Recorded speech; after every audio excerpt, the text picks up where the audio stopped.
Psychetecture!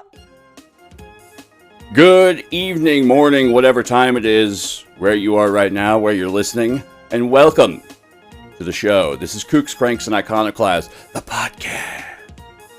And I'm your host, Mike Lucht, and today is the first in a series, a long-awaited series. I've been awaiting it quite a while now. The first in a series covering MEGALOPOLIMANCY, dark architecture, infernal geometry, and psychogeography. We're going to be delving into the mysteries of how the city around us acts as a living entity, a physical egregore, an occult overmind, if you will. And hopefully, I can fit a lot of these words into the title so that people know just what the hell this episode's about. There's a lot to cover, but I want to lay out the groundwork real quick just to let you know. So this episode, as the first in a multi-part series, I'm going to try and get it in 3. There's a lot to cover. I originally recorded this once already, and it came out to 4 hours. I had to cut quite a bit, narrow some things down, make things a little more concise and easier to swallow. But this first episode, we're going to introduce the concepts and ideas. We're going to go from there into various real-world applications, examples, etc. Basically, to give you an idea of the kind of stuff we'll be looking at. You know, everyone talks about how Washington, D.C. has a secret Masonic layout. Well, it's not that secret, but stuff like that, like the occult underpinnings of the cities, etc. So this is our first episode. Next episode in this series, we're going to be looking at the invisible ecosystems of these cities. So urban cryptids, egregores, thought forms, and the various quote-unquote powers and principalities, as well as the ever-lingering presence of the all-seeing evil eye. And then the third episode in the series, we're going to take a fresh look at a very infamous set of historical murders. Hell, it's Jack the Ripper. We're going to look into Jack the Ripper, but the Jack the Ripper murders from various viewpoints that consider this string of crimes as a vast mega ritual interacting with the city, creating a citywide sigil of sorts that absorbs the trauma and the violence and the occult underpinnings of London, etc. So a lot of crazy theoretical stuff coming at you. Yeah, man. Okay, I'm super excited. I'm psyched. Okay. So, a lot to get into. Let's just jump right in. Come on. What if our contemporary metropolitan megalopoli aren't merely collections of concrete and steel, but living entities situated atop primordial power circuits? What if they sit on unseen, millennia-old ley lines, binding poisoned primeval points across time and space, creating profane currents of forbidden energies that form a malevolent collection within an ancient psychogeographical atlas? This series explores the possibility that our cities are vast spiritual batteries, siege engines, or even psycho-vampiric overminds secretly steering humanity's evolutionary fate. Beneath the rational surface of our urban environments lies a hidden dimension where geometry becomes sorcery, complete with their own secret ecosystems and shadow biomes, home to multifaceted psychoplasmic entities, mimetic contagions, and sentient, hostile, independent thought forms, or shits if you're trying to save time. Across 3 episodes, we'll journey through the haunted intersections of infernal geometries, dark architecture, and occult sciences to reveal the true nature of our contemporary ritual landscapes. We navigate through what appears to be a rational world of concrete, steel, and glass, environments designed for maximum functionality and efficiency. Yet beneath this engineered veneer exists a hidden dimension where urban design obscures other worlds, and cities operate as vast psychic processors. In this introductory episode, we'll be establishing the core principles of megalopolimancy, examining how architectural patterns and urban layouts can influence human consciousness and spiritual energy. Through specific case studies from the precise angles of Hong Kong's financial district to the Masonic symbolic geometry of Washington, D.C., we'll demonstrate how cities function as sophisticated technologies for manipulating perception, memory, and power. By understanding these mechanisms, we can begin to recognize the invisible forces and encoded intentions that actively shape our perceptions of modern-day urban landscapes, and hopefully better understand the strange symbiotic, or in some cases, parasitic, relationships with the imperceptible psycho-spiritual energies which inhabit and animate the city. At the heart of these ideas lies a fundamental duality: sacred geometry versus infernal geometry. Sacred geometry views mathematical patterns and proportions as divine blueprints of creation, evidence of a cosmic order that can be replicated in physical spaces to elevate human consciousness. The golden ratio in the Parthenon's facade or the celestial alignments of Stonehenge represent attempts to create microcosms of divine order on Earth.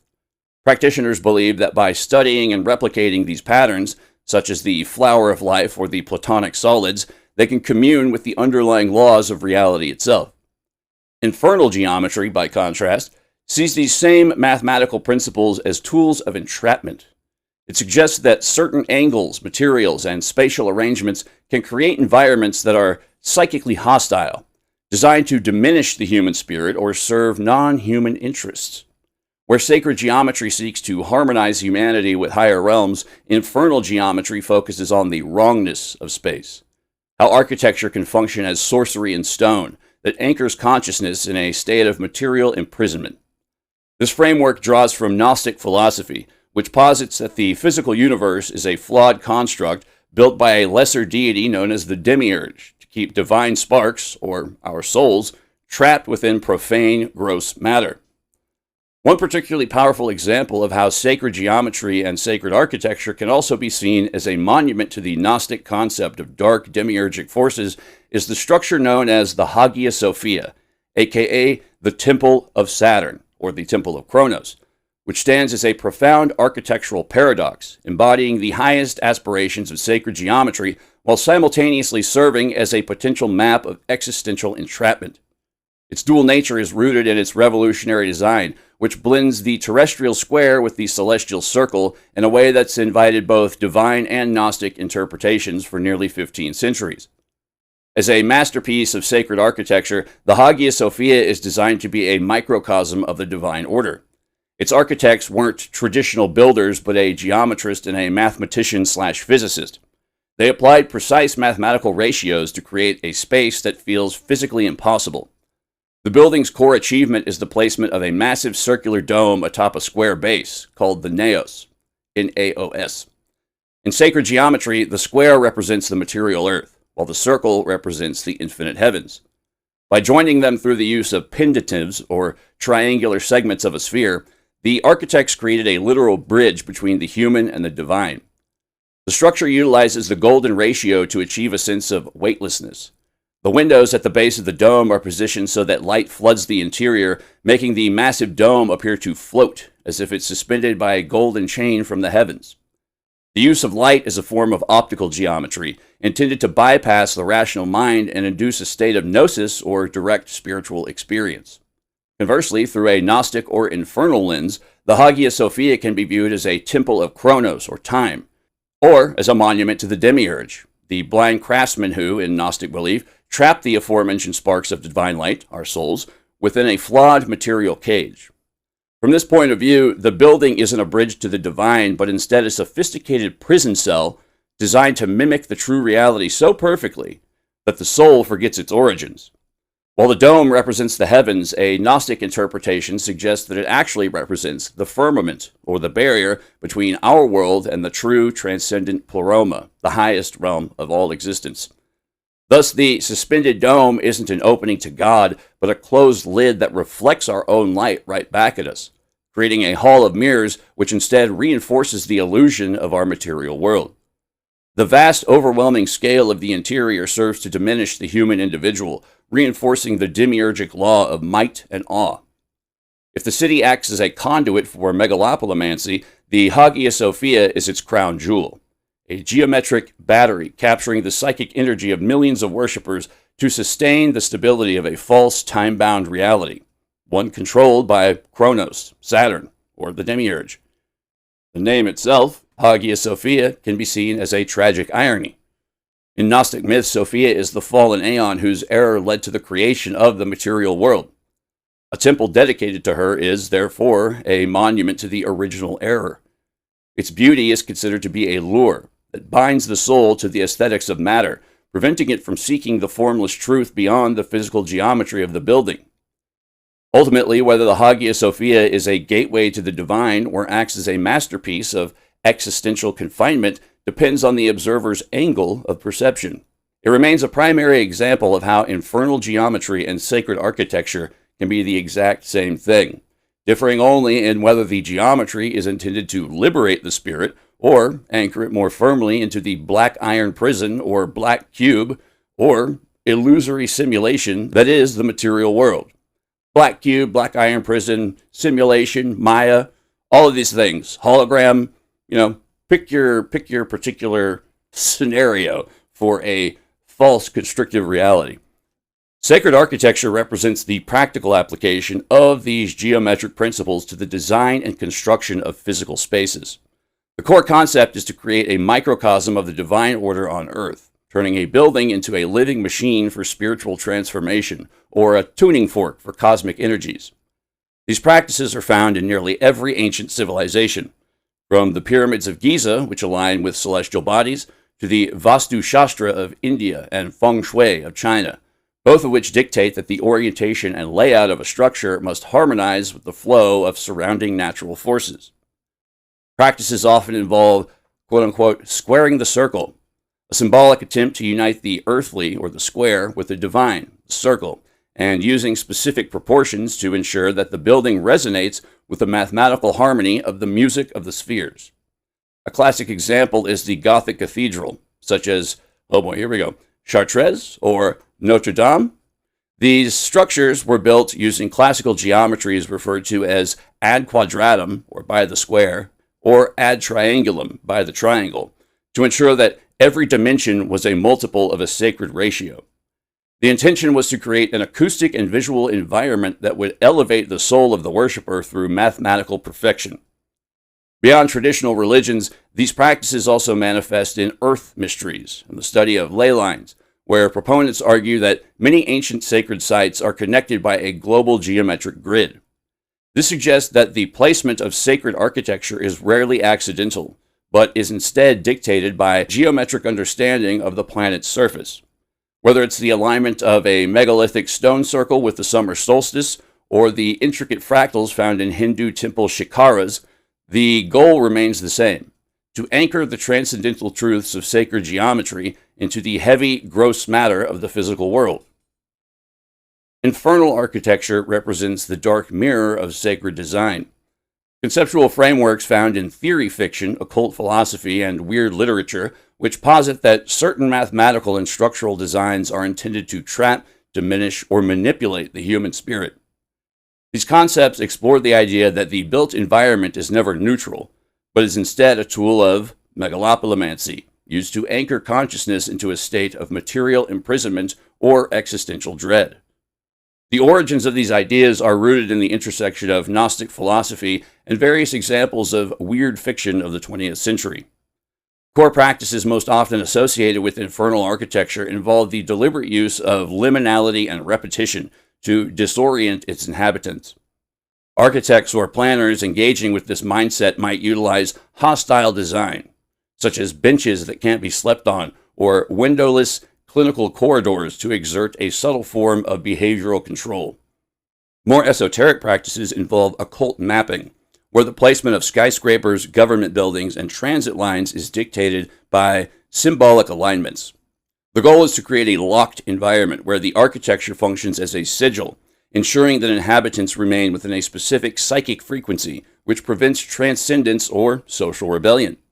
This concept also has its offshoots, such as the occult topographies explored in the works of James Shelby Downard, who theorized that the secret elites used the landscape as a giant stage for performing massive mega-rituals or the creation of hypersigils. In the realm of state-sanctioned architecture, the Panopticon serves as the ultimate geometric seal of the surveillance state. Originally proposed by Jeremy Bentham and later analyzed by Michael Foucault, this circular design ensures that prisoners, or citizens, never know when they're being watched, internalizing the all-seeing evil eye of authority. This dark architecture is viscerally expressed in the brutalist structures of fascist regimes, such as the Palazzo della Civiltà Italiana, or the Casa del Fascio, famously adorned with the massive, towering, disembodied grimace of Mussolini, a design intended to crush the individual spirit through sheer scale and repetitive clinical geometry. Another example for much closer to home would be the downtown Dallas City Hall building, a somewhat world-renowned example of futuristic brutalist architecture that looks as if it's going to fucking crush you at any minute. Interestingly enough, it was designed by the infamous architect I.M. Pei, whose name will come up again later as we look into numerous real-world examples of these theories and ideas. Not only that, but it was also featured in the dystopian sci-fi film RoboCop, albeit in a slightly altered form, as the headquarters of the archetypal evil corporation Omni Consumer Products. The fact that Dallas in the 1980s was used to portray Detroit in a grimdark hyper-capitalist future setting for a not-so-subtle allegorical reframing of the crucifixion and resurrection of Christ as a technologically enhanced transhumanist law enforcement officer brought back from the dead as a cybernetically enhanced corporate-controlled kill drone that regularly engages in what could easily be construed as numerous acts of police brutality through the explicit use of intense ultraviolence is quite a mindfuck of utterly dense proportions. But I digress. Finally, the principles of infernal geometry are visible in the mundane world through predatory commercial design. Locations like casinos and IKEA utilize intentionally disorienting, windowless layouts known as the Gruen effect to strip visitors of their sense of time and direction, trapping them within a consumption-driven labyrinth, quite possibly also providing a cheap source for quote-unquote Swedish meatballs. This architectural manipulation mirrors the ancient creation of mazes and labyrinths, which were originally designed as ritual or sacrificial traps for the unwary. Megalopolimancy represents the convergence of these geometric principles with urban planning. It views cities not as random collections of buildings, but as vast ritual landscapes, giant occult circuit boards that influence the collective unconscious of their inhabitants. The rigid grid-based layout of modern cities, in this framework, becomes a form of infernal architecture designed to keep the human spirit in a state of low-level anxiety and passive consumerism. The concept of megalopolimancy suggests that certain architectural layouts act as a giant occult circuit that influences the collective unconscious of the population. In this view, architects and planners, whether consciously or not, create geometric circuits that can trap or amplify psychic energy. For example, a city grid might be geomantically tuned to induce states of perpetual frustration, paranoia, or enforce a herd-like mentality. Psychetecture examines the reciprocal relationship between built environments and the human mind. It posits that our buildings are externalized models of our consciousness, while the geometry of our surroundings becomes the blueprint for our thoughts and behaviors. When this relationship becomes distorted, we experience what theorists call the architectural uncanny, that unsettling feeling when familiar spaces suddenly feel alienating or hostile. The concept of the architectural uncanny, as articulated by theorists like Anthony Vidler, suggests that some spaces are designed, or somehow become, psychically hostile or haunted. Vidler reinterprets Sigmund Freud's concept of the unheimlich, or the unhomely, to describe a specific psychological tension where the familiar becomes strangely alienating. Vidler argues that the architectural uncanny isn't an inherent property of a building itself, but rather a projection of human anxiety onto a space. The uncanny quality emerges most strongly in glass houses, where total transparency creates psychic vulnerability rather than clarity. Buried cities, where modern streets are revealed to merely be fragile scabs over the bloody abyss of history. Anatomical houses, structures exposed or dissected to reveal their inner workings, turning protective skins, quote-unquote skins, into sites of trauma which expose a structure's guts, quote-unquote guts, in the form of plumbing, electrical wiring, etc. In a clinical sense, psychitecture refers to the intentional design of spaces to evoke specific cognitive and emotional responses. This is the practical application of design to influence how people act. For example, the use of low ceilings and dim lighting in a lounge to induce relaxation, or the vast echoing heights of courthouses to instill a sense of insignificance and awe before the law. Modern research into how different spatial configurations like curved versus linear lines or open versus closed plans affect brain activity and the release of neurotransmitters like cortisol or dopamine. In this sense, the architect is a biological programmer of the inhabitant psyche. To understand psychitecture in depth, it's helpful to explore its primary components. You have the domestic uncanny. This occurs when the psychitecture of a home, intended to be one's sanctuary, shifts. A door that doesn't quite fit, a hallway that feels too long, or a room with wrong angles can trigger a psychic collapse where the internal sense of safety is destroyed by the external geometry. There's spatial anchoring. This is the belief that specific memories and personality traits are anchored to physical locations. If the psychitecture of your childhood home is demolished, a part of your internal self-architecture may feel as though it too has been erased. And then megalopolimantic psychitecture, combining these ideas, this is the idea that the massive repetitive grid of a modern city creates a standardized psyche. By forcing millions of people to live in identical box-like apartments, the state ensures a predictable, standardized mental landscape across the population. In short, psychitecture is the study of space as mind. It tells us that we don't just inhabit buildings, we become them. The geometry of the trap is only effective because our minds are structurally primed to respond to it. By becoming aware of the psychitecture of our surroundings, only then can we begin to rebuild our own internal landscapes, potentially finding the angles of liberation within the masonry of our lives. Geomancy, literally meaning divining by the earth, is a multifaceted discipline that's evolved from an ancient system of mathematical divination into a sophisticated philosophy of environmental resonance and urban planning.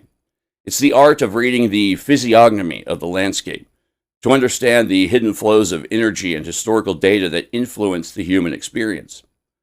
Broadly speaking, geomancy operates across three primary dimensions. In its original Western and Islamic form known as Ilm al-Ramal, geomancy is a system of divination involving the casting of marks in the sand, or the random generation of dots on paper. These dots are grouped into 16 unique figures, such as the via, the populace, or carcer, etc., each composed of 4 lines of either single or double points. These figures are then placed into a geomantic shield, a rigorous logical framework that uses mathematical recursion to produce an outcome. This is often called the binary oracle, and it's a direct ancestor of modern-day computer logic. In Eastern traditions, geomancy is the science of topographical placement. It posits that the Earth is a living organism with quote-unquote arteries, probably better known as ley lines or dragon pulses, dragon lines, etc., that carry vital energy. Feng Shui focuses on the wind and water flow. It uses the Bagua map and the compass to align human structures with the Earth's magnetic and spiritual currents. In India, Vastu Shastra is a system of sacred architecture that uses geometric mandalas to ensure a building acts as a microcosm of the universe. The geomancer identifies auspicious and inauspicious locations based on the surrounding landforms: mountains, or the dragon, and water, or the tiger. In the context of modern theory fiction and the occult history of cities, geomancy has been reappropriated to describe the unconscious influence of urban design. Modern geomancers argue that the layout of streets, the height of skyscrapers, and the placement of monuments are a form of megalopolimancy. This particular form of geomancy suggests that architects and planners, again, whether consciously or not, create ritual landscapes made up of network structures, functioning as an interface with naturally occurring environmental energies. Infernal geomancy occurs when a location is poisoned by historical trauma or the wrong geometry, creating a site that's psychically hostile. Regardless of the tradition, geomancy relies on several universal principles. The axis mundi, or world axis, is considered the central point of a site, like a cathedral spire or a skyscraper that connects the subterranean, terrestrial, and celestial realms. Orientation, meaning the precise alignment of a structure with the cardinal directions or celestial bodies, such as solstices or lunar standstills. And materiality, or the belief that different materials, i.e. stone versus steel, piezoelectric quartz, etc., act as different conductors for the Earth's frequency. In summary, geomancy is the bridge between sacred geometry and the physical landscape. It suggests that where you are is just as important as who you are, because the geometry of the Earth beneath your feet is constantly programming your holographic perception of reality. Psychogeography is the study of the precise laws and specific effects of the geographical environment, whether consciously organized or not, on the emotions and behavior of individuals. Coined in the 1950s by the Marxist theorist Guy Debord and the Situationist International, it's evolved from a radical political tool into a broad literary and occult framework for exploring how urban landscapes shape the human psyche. At its core, psychogeography is about breaking the habituated or quote-unquote correct ways of navigating the streets to reveal the hidden currents of history, power, and atmosphere that lie beneath the surface. The original practice of psychogeography was an act of rebellion against the functionalism of modern urban planning. Debord argued that cities were being built to turn citizens into passive consumers who moved only between work and home. Work, home, work, home, work, home. To counter this, the Situationists developed the derive, or drift, a technique of rapid passage through various emotional atmospheres. Instead of moving with a destination in mind, the drifter lets themselves be drawn by the attractions of the terrain, following a particular smell, a certain angle of light, or the mood of a specific alleyway. The aim is to map the psychical relief of the city, identifying zones of high tension or melancholy that don't show up on standard maps. In the late 20th century, writers like Ian Sinclair, Peter Ackroyd, and Alan Moore shifted the focus from political revolution to urban archaeology. This version of the discipline suggests that the city is a palimpsest. Get ready to hear that word a lot because it's the only goddamn word that works in most of these situations. But a palimpsest is a document that's been erased and written over many times, but where the ink of the past still bleeds through. The belief that intense historical events like murders, riots, ritual sites, etc., leave a permanent vibe, short for vibrations, or frequency in the stones of the city. To understand psychogeography in depth, one must look at its specific toolkit. There's atmospheric unity. This is the idea that certain neighborhoods have a cohesive emotional temperature, i.e. a sinister district or a hopeful square, regardless of their modern functional use. The non-place. This is a term often used by psychogeographers to describe the featureless, dead spaces of the modern megalopolis, places such as airports, malls, and sterile transit hubs that lack historical depth and produce a sense of alienation or the architectural uncanny. And countermapping, which is the creation of maps based on subjective experience rather than distance or geography. For example, a map that connects all the locations where you felt a sense of dread, while ignoring the streets that lie in between. In its most speculative form, psychogeography posits that the geometry of the trap is real. It argues that the rigid, grid-based layout of the modern city is a form of infernal architecture designed to keep the human spirit in a state of low-level anxiety. By practicing psychogeography, either by drifting or through finding the thin places in the environment, one can briefly glitch the consensual hologram of the city and see the raw, unfiltered reality that the urban grid is intended to hide. Hauntology. Hauntology is a philosophical term originally coined by Jacques Derrida, I think that's how you say it, probably not, and later popularized by cultural theorist Mark Fisher, associate of the CCRU, Cybernetic Culture Research Unit, which refers to the way our present-day reality is quote-unquote haunted by lost futures. The persistent ideas, aesthetics, and societal dreams that have failed to materialize but still continue to exert an influence. In the context of the urban landscape, hauntology suggests that the city is a repository of spectral traces where the architecture acts as a recording medium for these untapped potentials and unrealized possibilities.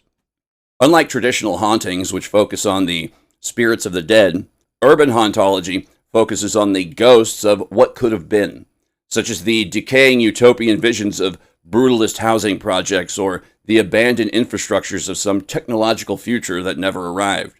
Why don't I have a jetpack yet? Where the fuck is my flying car? Etc. That kind of gives you an idea.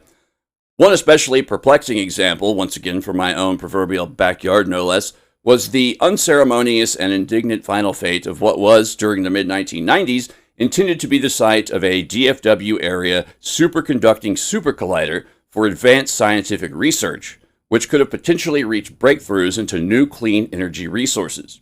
That is, until the funding fell through midway into its construction, and thus subsequent cancellation of the project. The once hopeful site for the cutting-edge science of theoretical physics has since gone through several incarnations, including a data center, because fucking, of course, there's always a data center now, a gathering place for quote-unquote thieves and drug parties. I would love to meet the person that said that in the paper. Thieves and drug parties. I don't know. They've probably never been to a quote-unquote drug party in their life. And perhaps most tragically ironic of all, it's currently the site of a company that produces and distributes, quote, a range of oil field products for the energy service industry, unquote. When filtered through psychogeography, hauntology becomes a method for navigating not just the physical space of a city, but also its multiple residual temporal layers of history, or mini-histories, folded on top of one another. Psychogeography views the modern street not as a fixed coordinate, but as a site of temporal leakage where the vibe of a specific location is dictated by these miscellaneous spectral residues. This overlaps with megalopolimancy by suggesting that the city's planners, whether, again, intentionally or not, have constructed a giant memory machine.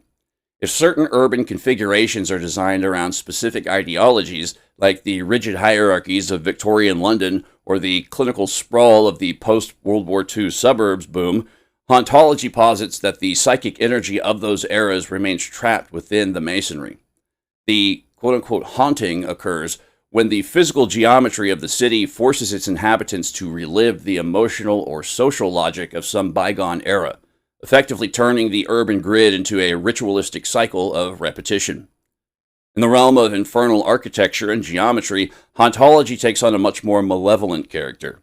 It suggests that certain dead spaces, such as derelict malls, disused subway tunnels, or stalled construction sites, become non-places, where the reality structure of the city is at its thinnest. These sites are often characterized by a wrongness in their geometry. They're architectural husks that no longer serve a human function, making them the perfect conduits for quote-unquote paramental entities, or the intrusion of anomalous phenomena. Paramentals, you can just think of those as basically spirits, cryptids. We'll get more into that in the next episode in this series. In this sense, a hauntological space is an infernal one because it exists outside of linear time, acting as a geometric trap that pulls observers into feedback loops of nostalgia and dread, where the ghosts aren't people, but the very angles and materials of a failed civilization. Examples of urban hauntology include the new towns of the mid-20th century, which often feel psychically hostile because of their quote-unquote optimistic geometry, which now stands in stark contrast to their actual social decay. Another example is the liminal space aesthetic: empty corridors, abandoned playgrounds at night, or deserted office parks, where the architecture feels uncanny because it's waiting for a future or a population that will never arrive. The concept of residual haunting and stone tape theory represent a significant shift in paranormal research, moving away from spiritualist explanations and toward a psychogeographical and theoretical model of environmental data storage. In this framework, a haunting isn't an encounter with a soul, but the playback of a historical recording trapped within the physical masonry of a location. A residual haunting is defined as a non-interactive, repetitive playback of a past event. Unlike an intelligent haunting, where a spirit might respond to questions or move objects in reaction to the living, a residual haunting behaves like a film loop. The ghost typically performs the same action, walking down a hallway, looking out a window, or reenacting a traumatic event. At the same time of day or under specific atmospheric conditions, while oblivious to the presence of observers. Over decades or centuries, these hauntings often seem to wear out, becoming fainter or more fragmented, much like a physical magnetic tape degrading over time. These events are often tied to high-tension locations where intense emotional energy has been discharged, effectively burning or branding the events into the environment. Stone tape theory is the theoretical mechanism used to explain residual hauntings. It suggests that minerals, particularly those found in building materials like limestone, quartz, and sandstone, can record emotional and mental energy during periods of high intensity. The term was popularized by the 1972 BBC play The Stone Tape, written by Nigel Neal, but the core idea was proposed much earlier by researchers like H. Price and Thomas Charles Lethbridge. They suggested that the psychic energy of a person is an electromagnetic frequency that can be absorbed by the molecular structure of stone. Proponents often point to the fact that quartz is used in modern technology, i.e. clocks, radios, computers, etc., for its ability to store and transmit frequency. If a building is constructed of quartz-heavy stone, in theory it could act as a massive accidental hard drive. The recording is believed to stay dormant until it's triggered by a specific environmental factor, such as a change in humidity, a geomagnetic storm, or the presence of a person whose own psychic frequency happens to match the recording's frequency. In the context of megalopolimancy and psychetecture, stone tape theory takes on a more sinister implication. It suggests that our cities aren't just piles of rock, but massive memory storage units that are constantly recording the collective trauma, violence, and anxiety of the population. If stone can record, then ancient cities like London or Rome are saturated with thousands of years of data. This creates a thick psychogeographical atmosphere where the past is constantly bleeding into the present through the walls. Some speculative theories suggest that infernal architecture might use specific stones, like the Portland stone used in many London monuments, to intentionally capture and loop certain frequencies of despair or submission, ensuring that the vibe of a location remains under the control of its architects. If a building is placed upon a poisoned geomantic point, like a site of mass death or a plague pit, etc., the stone tape effect ensures that the trauma is permanently anchored to those coordinates, effectively haunting the geometry itself. Ultimately, stone tape theory reframes the supernatural as a misunderstood natural phenomena of information technology. It posits that we live in a world where the very geometry of the trap is made of recording media. Every tragedy, every intense emotion, and every ritual leaves its spectral fingerprints in the mineral world.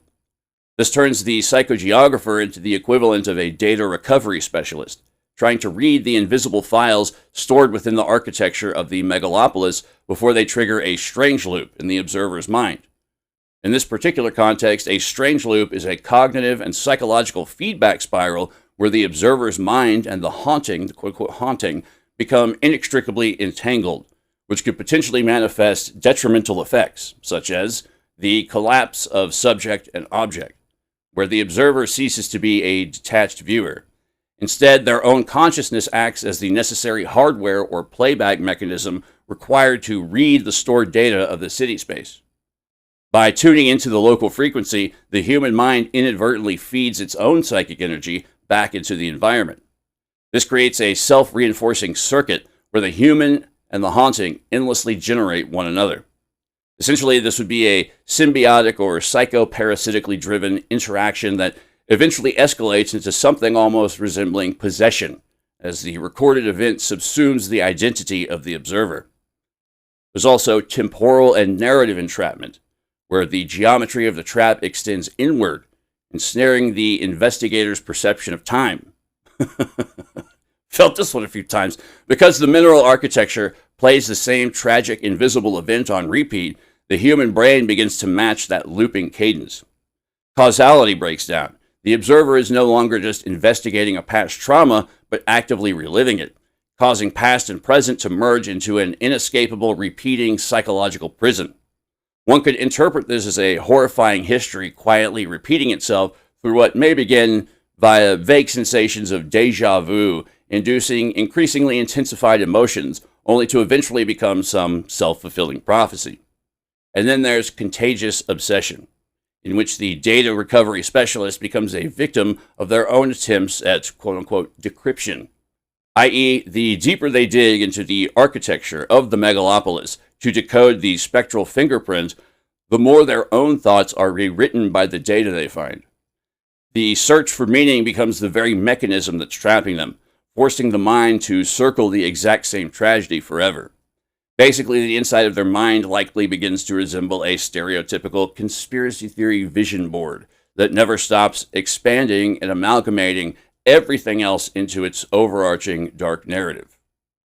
Basically, the Charlie Day conspiracy board meme that just keeps getting bigger and bigger and bigger to include everything in whatever plot it's trying to detail.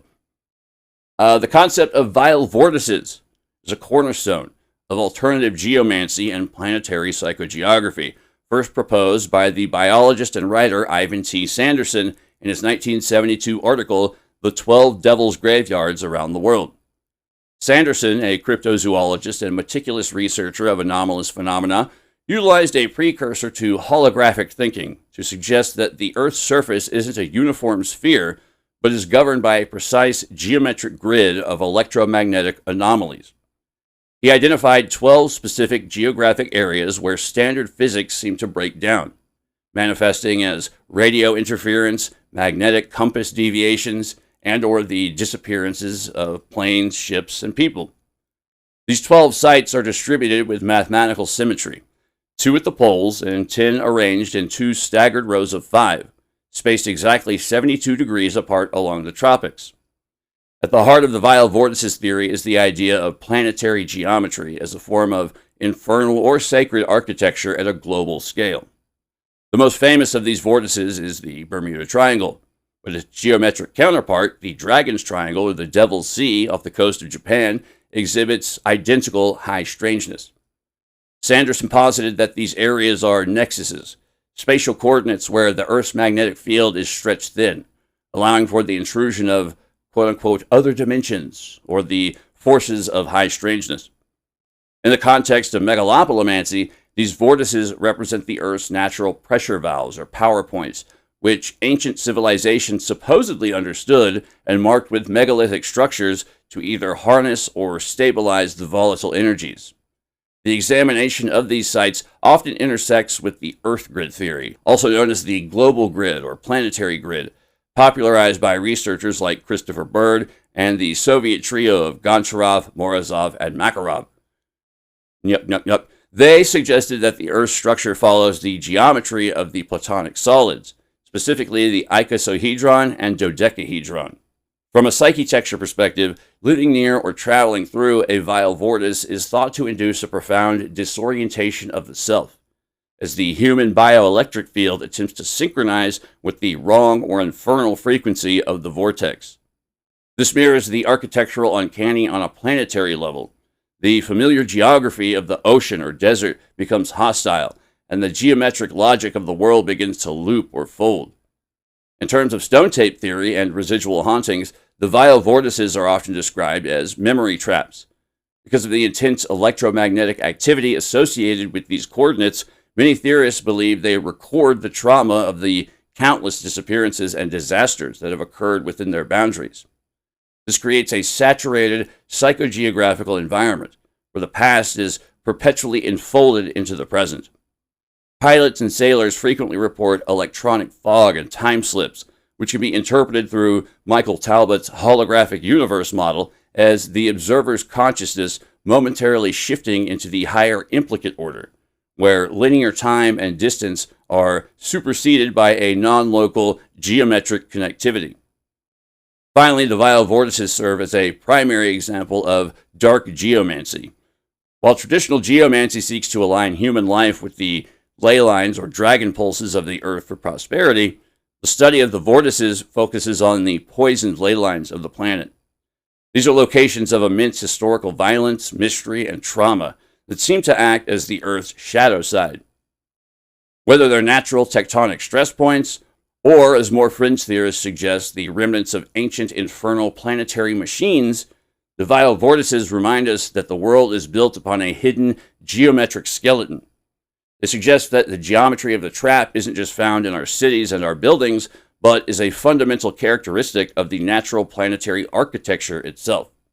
In addition to naturally occurring epicenters of detrimental sinister forces, such as the aforementioned via vortices, there also exist the subterranean geographical features referred to as black streams. In the context of dowsing and geomancy, black streams refer to subterranean water veins or geological fault lines that are believed to emit distorted, toxic, or stagnant earth energies. They're considered a primary cause of geopathic stress, which proponents argue can drain energy and cause illness in humans and animals, though supposedly most animals instinctually know to totally avoid them.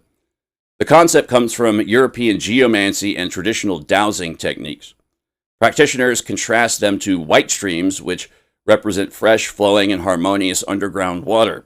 Black streams are viewed as stagnant and often carrying negative yin energy, radiation, quote-unquote radiation, or toxic information fields.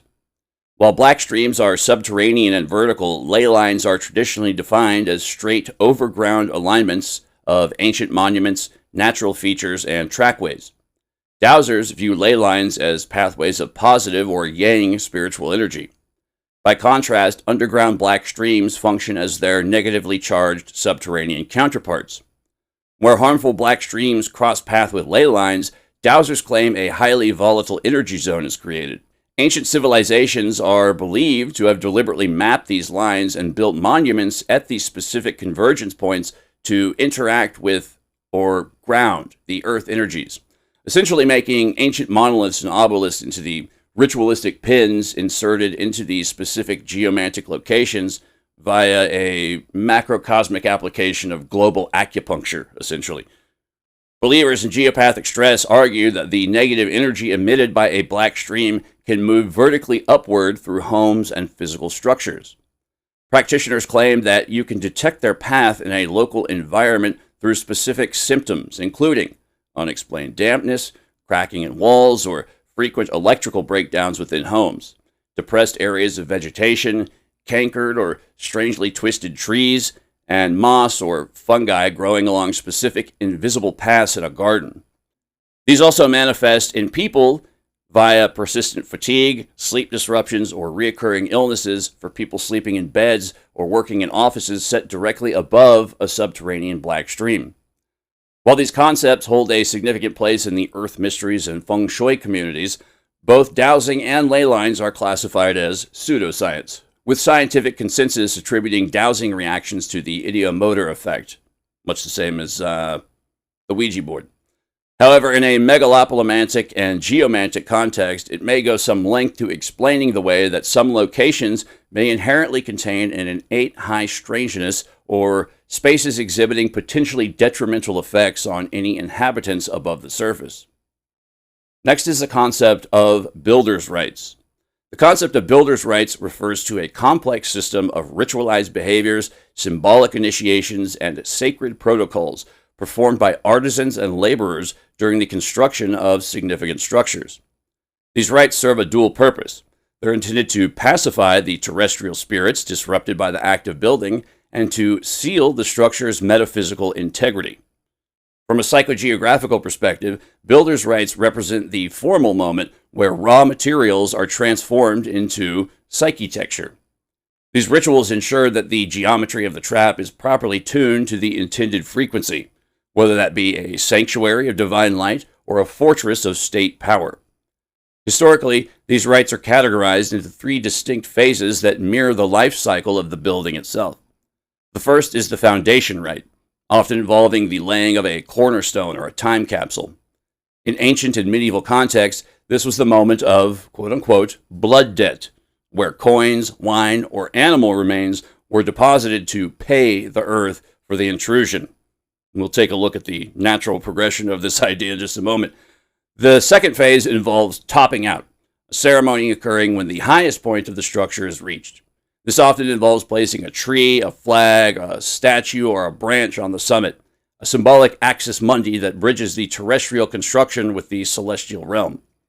The third and final phase is the consecration, where the building is awakened through smoke, salt, vocal vibrations, smashing a bottle of champagne against it, effectively turning the inert masonry into a living participant in the city's life.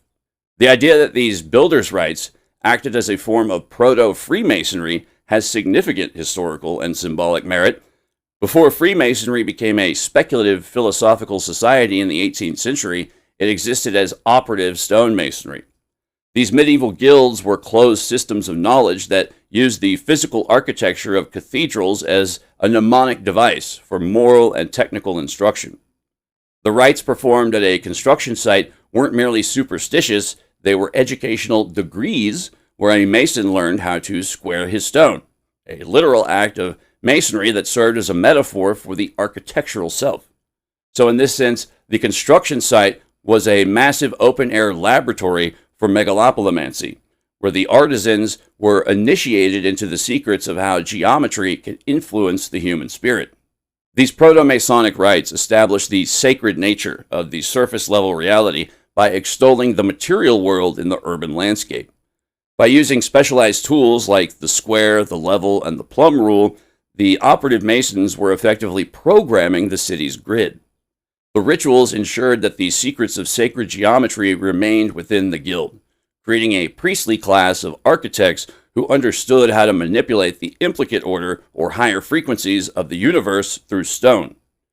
This legacy survives today in the public work ceremonies of modern government buildings, which, though often viewed as mere tradition, continue to follow the ancient Masonic blueprint of anchoring a building's frequency through ritualized placement.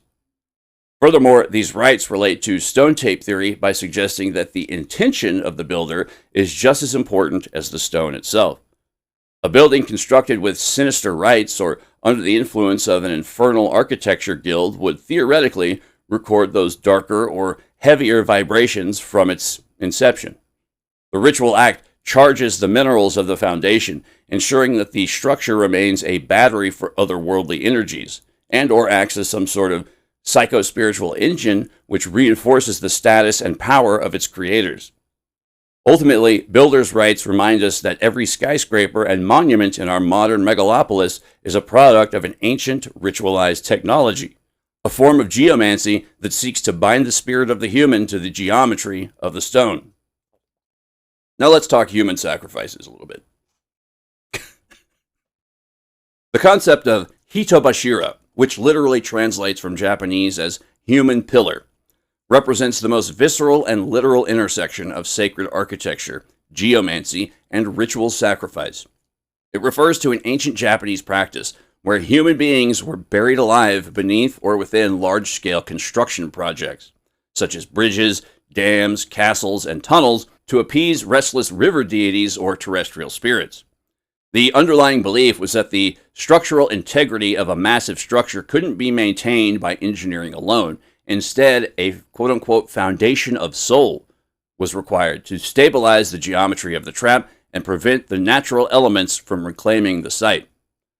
From a psychogeographical perspective, Hitobashira turned the building into a literal tomb, ensuring that the vibe of the architecture was inextricably linked to the sacrificial transition of a living being into a permanent structural component.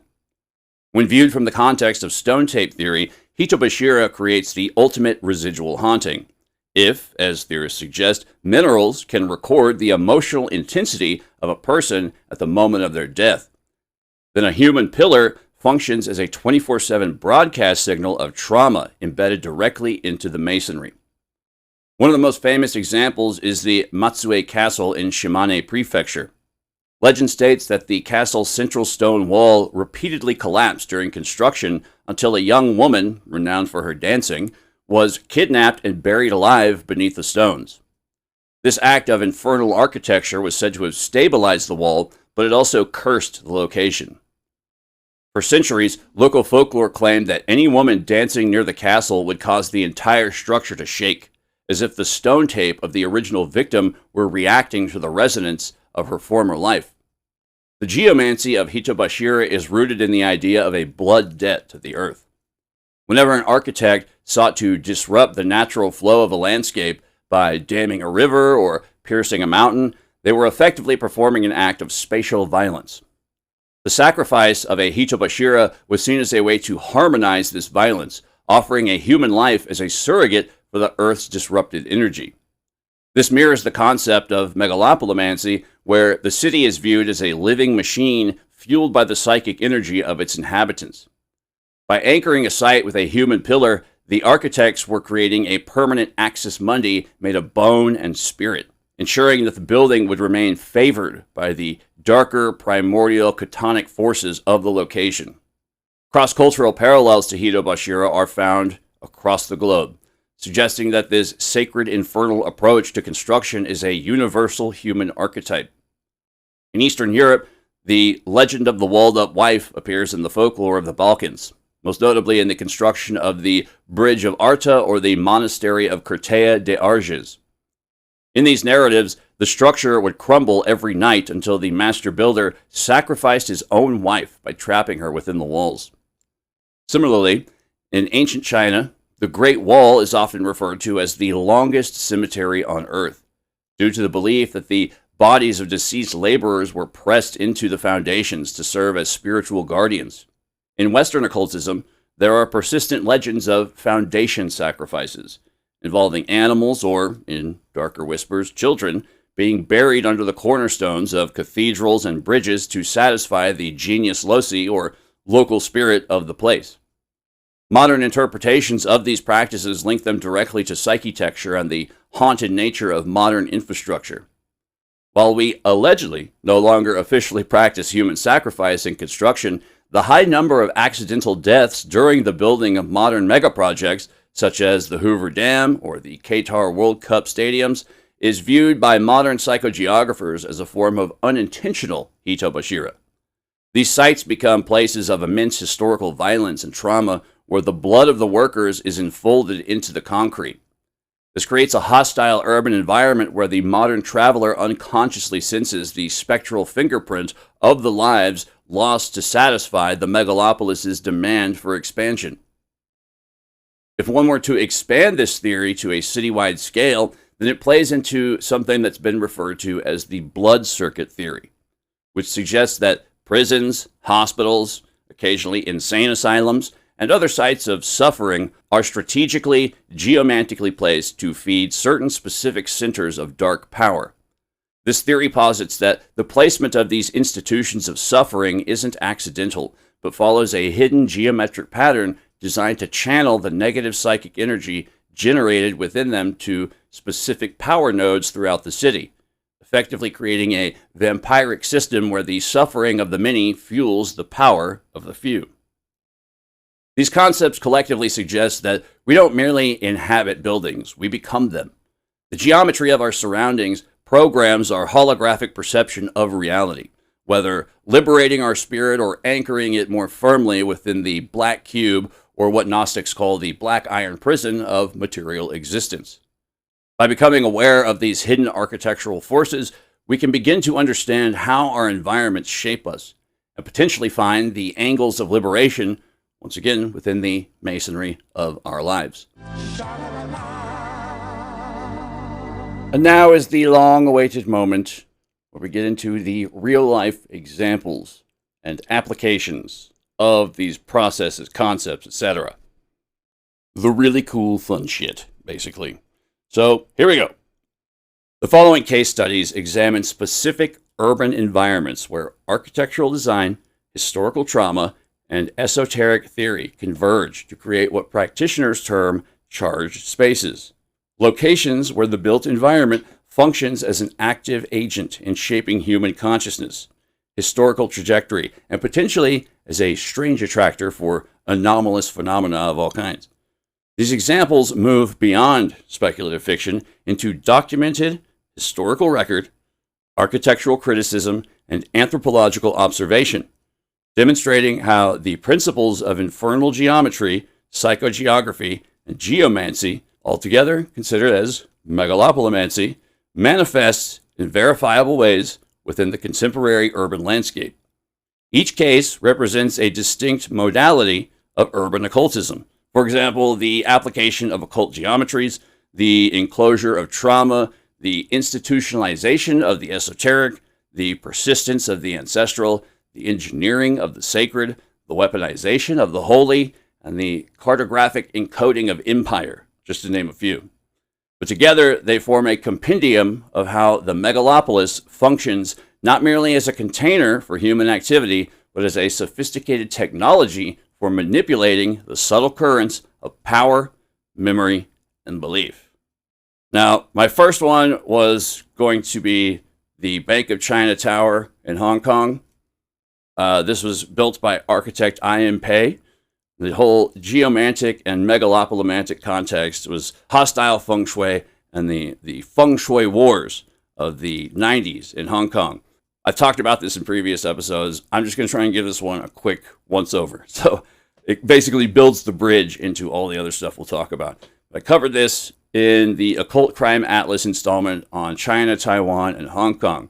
However, this time we'll be taking a bit more in-depth look compared to what we did there, using it as a bridge into the other examples of megalopolimancy. So the Bank of China Tower stands as perhaps the most extensively documented contemporary example of architectural geomancy, generating measurable psychogeographical effects. Designed by Pritzker Prize-winning architect I.M. Pei, the same guy who designed the downtown Dallas City Hall, and completed in 1990, the 70-story skyscraper immediately generated controversy within Hong Kong's deeply rooted feng shui tradition, creating a documented case study in what geomancers term shar qi, or killing energy, and what Western occultists might classify as aggressive megalopolimancy. From a technical architectural perspective, the tower represents a radical departure from the surrounding urban fabric of Hong Kong's Central District. Pei's design utilized a structural system of 4 triangular glass prisms of varying heights, rising from a square base to create a distinctive crystalline profile. However, from the perspective of traditional Chinese geomancy, the building's sharp angles and intersecting planes generate what practitioners call poison arrows, or vectors of hostile energy directed towards neighboring structures. The specific geometric configuration that generated the most controversy involves the building's southeastern and northwestern corners. These edges align directly with the Government House, the former official residence of the British colonial governor, and the headquarters of the Hong Kong and Shanghai Banking Corporation, or HSBC. So in feng shui theory, particularly the Zhuangkong Flying Star and Sanhei, or Three Harmonies schools, such alignments constitute a deliberate attack on the prosperity and authority of the targeted institutions. The building's facade, marked by a prominent X-shaped structural bracing visible through the glass curtain wall, further amplified these concerns, as the X symbol carries associations with cancellation, negation, and death in Chinese semantic traditions. The response to the tower's perceived hostility provides empirical evidence of how seriously these geometric considerations are taken within East Asian urban planning. The Hong Kong and Shanghai Banking Corporation, housed in Norman Foster's technologically advanced headquarters building, reportedly installed 2 maintenance cranes on their roof specifically positioned to resemble cannons aimed back at the Bank of China Tower. This architectural countermeasure represents a materialization of the cannon feng shui technique, wherein yang energy is projected back toward an aggressor to neutralize incoming killing energy. Similarly, the Government House compound planted a series of willow trees and constructed water features along the sightline from the Bank of China Tower. In geomantic practice, willow trees and flowing water serve as softening agents that diffuse sharp energy, while the wood element, represented by vegetation, is understood to drain the metal element, represented by the tower's steel and aluminum construction, according to the Wu Jing, or 5 elements cycle of destruction. The tower's influence extends beyond institutional rivalries into the collective unconscious of Hong Kong's financial district. Anthropological studies of office workers in surrounding buildings document heightened reports of anxiety, sleep disturbances, and workplace conflicts correlating with proximity to the tower's poison arrow alignments. While these effects may be partially attributed to psychological suggestion, or the nocebo effect, the persistence of these beliefs across decades and their integration into corporate real estate valuation suggest a functional reality to the building's hostile geometry. Architectural critic Charles Jenks has noticed that the tower represents, quote, aggressive deconstructivism, unquote, a style that deliberately destabilizes the viewer's sense of balance and security. So when viewed through the lens of infernal geometry, Pei's design functions as a vertical sigil of dominance, utilizing the same principles of angular magic discussed in Western left-hand path traditions, the deliberate employment of sharp, non-right angles to disrupt energetic flow and establish hierarchical dominance over a given territory. The Bank of China Tower thus serves as a laboratory for understanding how modernist architecture, when divorced from harmonizing geomantic principles, generates what might be termed psychic pollution, a measurable disturbance in the subtle ecology of the urban environment that requires constant ritual management in the form of feng shui countermeasures to maintain civic equilibrium. Next up is Case Study 2, Sunshine 60 Tower, Tokyo, 1978. Former site of the Sugamo prison. This is stone tape theory and traumatic enclosure in effect. Sunshine 60, the 60-story skyscraper dominating Tokyo's Ikebukuro district, presents a paradigmatic example of what happens when the principles of psychogeography and stone tape theory intersect with the deliberate erasure of historical trauma. Completed in 1978, the tower and its surrounding Sunshine City complex, quote-unquote Sunshine City, that's what they named it, occupy the former site of Sugamo Prison, a facility that housed political prisoners during Japan's militant imperial period and served as the execution ground for 7 Class A war criminals following World War II, including Hideki Tojo. Oh shit. Sugamo Prison operated from 1895 until its demolition in 1971. During the Pacific War, it held political dissidents and Allied prisoners of war. Following Japan's surrender, the United States military utilized the facility to house suspected war criminals, ultimately hanging 7 high-ranking officials there on December 23, 1948. The decision to demolish the prison and construct a commercial entertainment complex featuring an aquarium, planetarium, shopping centerarium, and office spaces represents a deliberate act of psychogeographical overwriting, attempting to replace a site of national shame with symbols of consumer optimism. However, according to stone tape theory, certain materials, particularly dense stone and concrete, possess the capacity to record and replay emotional and traumatic events. The theory suggests that repetitive patterns of human emotion, particularly those associated with violence, death, and extreme stress, imprint themselves onto the crystalline structure of building materials, creating residual hauntings that persist long after the original events have concluded. Since its opening, Sunshine 60 has generated an unusual density of anomalous reports. Security personnel and maintenance workers have documented elevators stopping on floors where no passengers wait, particularly the 60th floor and the basement levels. Visitors report sudden temperature drops, feelings of being watched or followed, and the apparition of figures in military uniforms, specifically the khaki uniforms of the Imperial Japanese Army or the blue uniforms of occupation-era guards. The building's observation deck, marked as offering views of Tokyo's future, instead provides a vantage point over a landscape saturated with historical violence. Parapsychologists who've conducted studies in the building report consistent electromagnetic anomalies, particularly in the elevator shafts and service corridors, correlating with the original footprint of Sugamo Prison's execution chamber and solitary confinement cells. From the perspective of megalopolimancy, Sunshine 60 functions as a memory machine that perpetually replays the frequencies of the Japanese Empire's collapse. The tower's height, 240 meters, which is about 790 feet, made it the tallest building in Asia until 1985, serving as a vertical axis mundi that draws energy upward from the polluted ground and radiates it across the megalopolis. This creates a state of what geomancers call chi stagnation, trapping of negative energy within a structure rather than allowing it to naturally dissipate. The sunshine branding itself operates as a form of linguistic megalopolimancy, attempting to overwrite darkness with artificial heliocentric positivity. Yet the juxtaposition of this branding with the site's history creates a profound cognitive dissonance that generates the architectural uncanny. The sensation that a building's surface presentation masks a fundamentally hostile interior reality.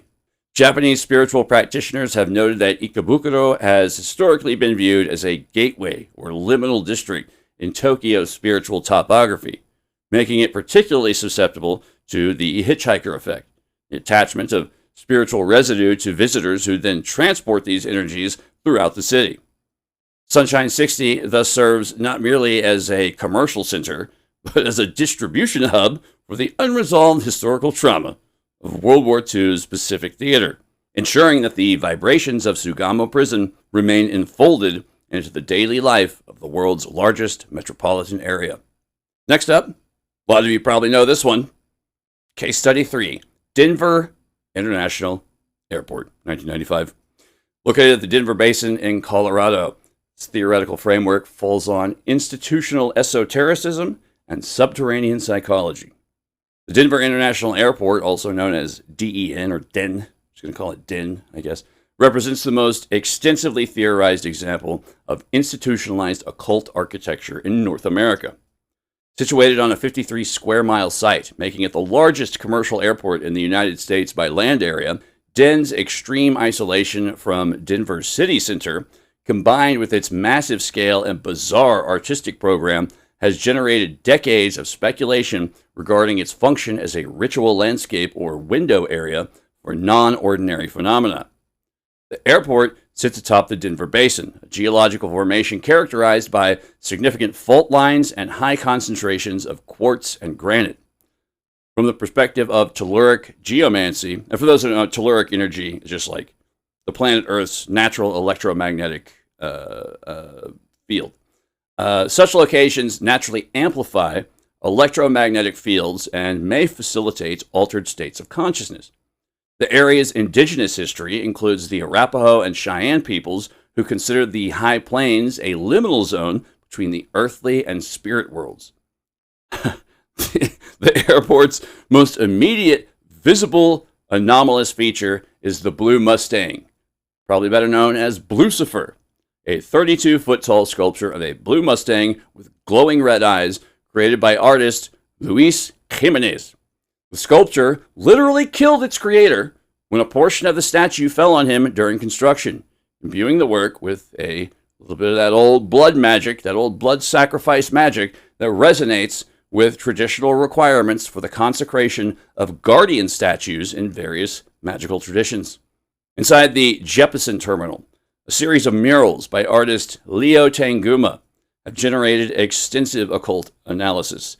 The mural, In Peace and Harmony with Nature, depicts scenes of environmental devastation and societal collapse, while Children of the World Dream of Peace, quote-unquote, that's the name of it, shows a figure resembling a stormtrooper or military police officer wielding a scimitar and rifle with a gas mask over his face, surrounded by weeping women and dead animals. These images function as hauntological projections, visualizations of traumatic futures that create anxiety in the present, operating similarly to the hyperstitions described by the Cybernetic Culture Research Unit, or CCRU. The terminal's capstone, or dedication stone, dated March 19th, 1994, features Masonic imagery and reference to a, quote, New World Airport Commission, unquote, an organization that does not appear in any public records. This has led to speculation regarding the involvement of fraternal organizations in the airport's consecration or dedication rituals. The most persistent theories regarding DEN involve alleged subterranean facilities. It's weird that it's den, like a den of thieves or a den of hostile monkeys. I don't know, whatever congregates at a den. While the airport acknowledges the existence of an extensive underground tunnel system for quote-unquote baggage handling and quote-unquote employee transit, conspiracy researchers have long suggested the existence of deeper levels, so-called deep underground military bases, or DUMBs, intended for continuity of government operations or other classified purposes. From a psychogeographical perspective, these rumored depths create a dual city effect: the explicit city of terminals and gates above, and the implicate void of hidden infrastructure below. This alleged architectural layering generates what parapsychologists term subterranean anxiety, the pervasive sense that the visible structure is merely a facade concealing vast unseen operations. Whether or not one accepts the literal reality of a cult conspiracy, the airport functions undeniably as a psychometric engine. Its ARC program, architectural isolation, and sheer scale combine to induce states of cognitive dissonance, disorientation, and mild disassociation in travelers. The Lucifer statue serves as a threshold guardian, or Hermione, preparing the subconscious for entry into a space that feels fundamentally other, neither fully urban nor fully natural, but a self-contained liminal zone where normal social rules are suspended. The airport's runway configuration, which some observers have noted resembles quite closely a swastika or complex sigil from aerial view, may be explained by wind pattern requirements, but from a geomantic perspective, such layouts function as interference patterns on the Earth's surface, geometric configurations that capture or redirect telluric currents. The result is a space that operates as a massive consensual hologram where the mundane and the esoteric are inextricably interlinked, where the traveler's consciousness is processed through a series of symbolic filters designed to induce an acceptance of authority and impending transformation. I think in the last few years, Denver International Airport has sort of quote-unquote ironically embraced its status amongst conspiracy theorists. They've put in like this annoying bullshit, like talking gargoyles, and they're just really trying to like join in on the fun, which kind of sucks all the fun out of it. So, case study 4, the grave of Taira no Masakado in Tokyo. Location, the Otemachi Financial District. Theoretical frameworks here are ancestral geomancy and the curse that can be put on a place. The Kubizuka, or grave mound of Taira no Masakado, represents perhaps the most potent example of a fixed point in urban geomancy, a site where ancestral trauma has forced the modern megalopolis to design around it rather than over it. Located in Tokyo's Otemachi Financial District, surrounded by the headquarters of Japan's most powerful corporations and financial institutions, this small, unassuming mound marks the spot where the head, just the head, of the 10th century rebel samurai Taira no Masakado allegedly landed after flying all the way from Kyoto. Pretty badass. Masakado, a member of the Taira clan, led a rebellion against the central government in 939 to 940 CE, declaring himself the new emperor and establishing an independent realm in the Kanto region. After his defeat and ritual decapitation, legend holds that his severed head was displayed in Kyoto, but one night took flight, soaring across Japan to return to the fishing village of Shibasaki, or modern-day Otemachi, where it landed and remained from there on. The site became known as a power spot, power spots being locations of concentrated spiritual energy in Japanese New Age terminology, specifically a negative or dangerous power spot associated with the vengeful spirit of Taira no Masakado, aka his Onryo.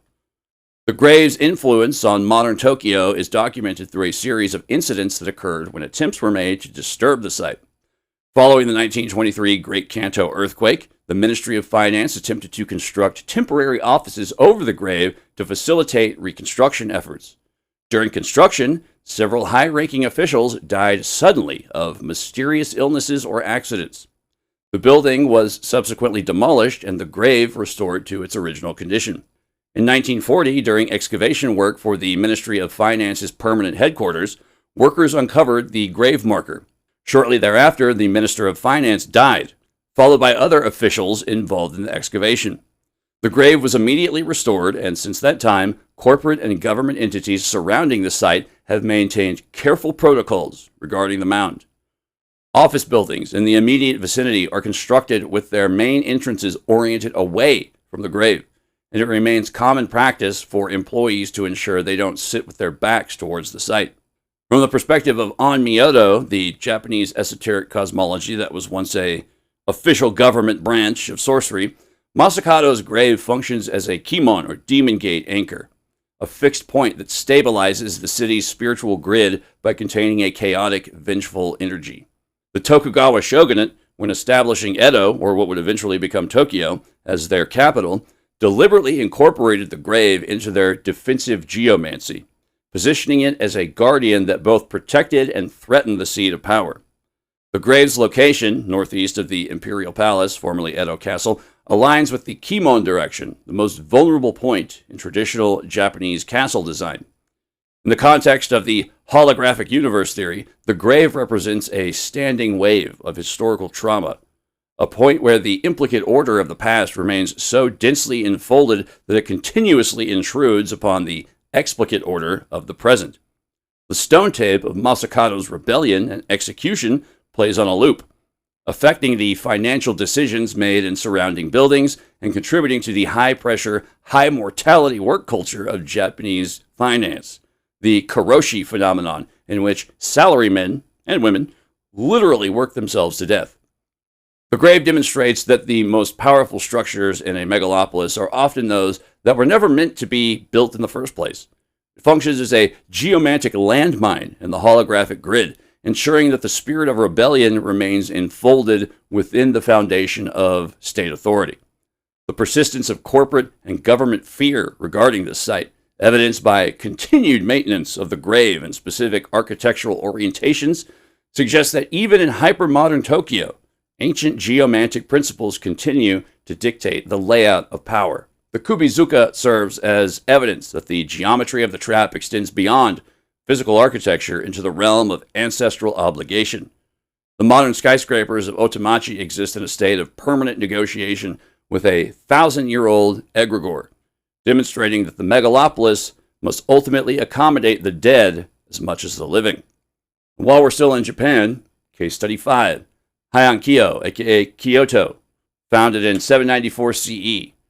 Our theoretical framework involves celestial engineering and defensive geomancy. The city of Kyoto, originally established as Heian-kyo, the capital of peace and tranquility in 794 CE under Emperor Kanmu, represents the most sophisticated historical application of megalopolimancy as civic engineering.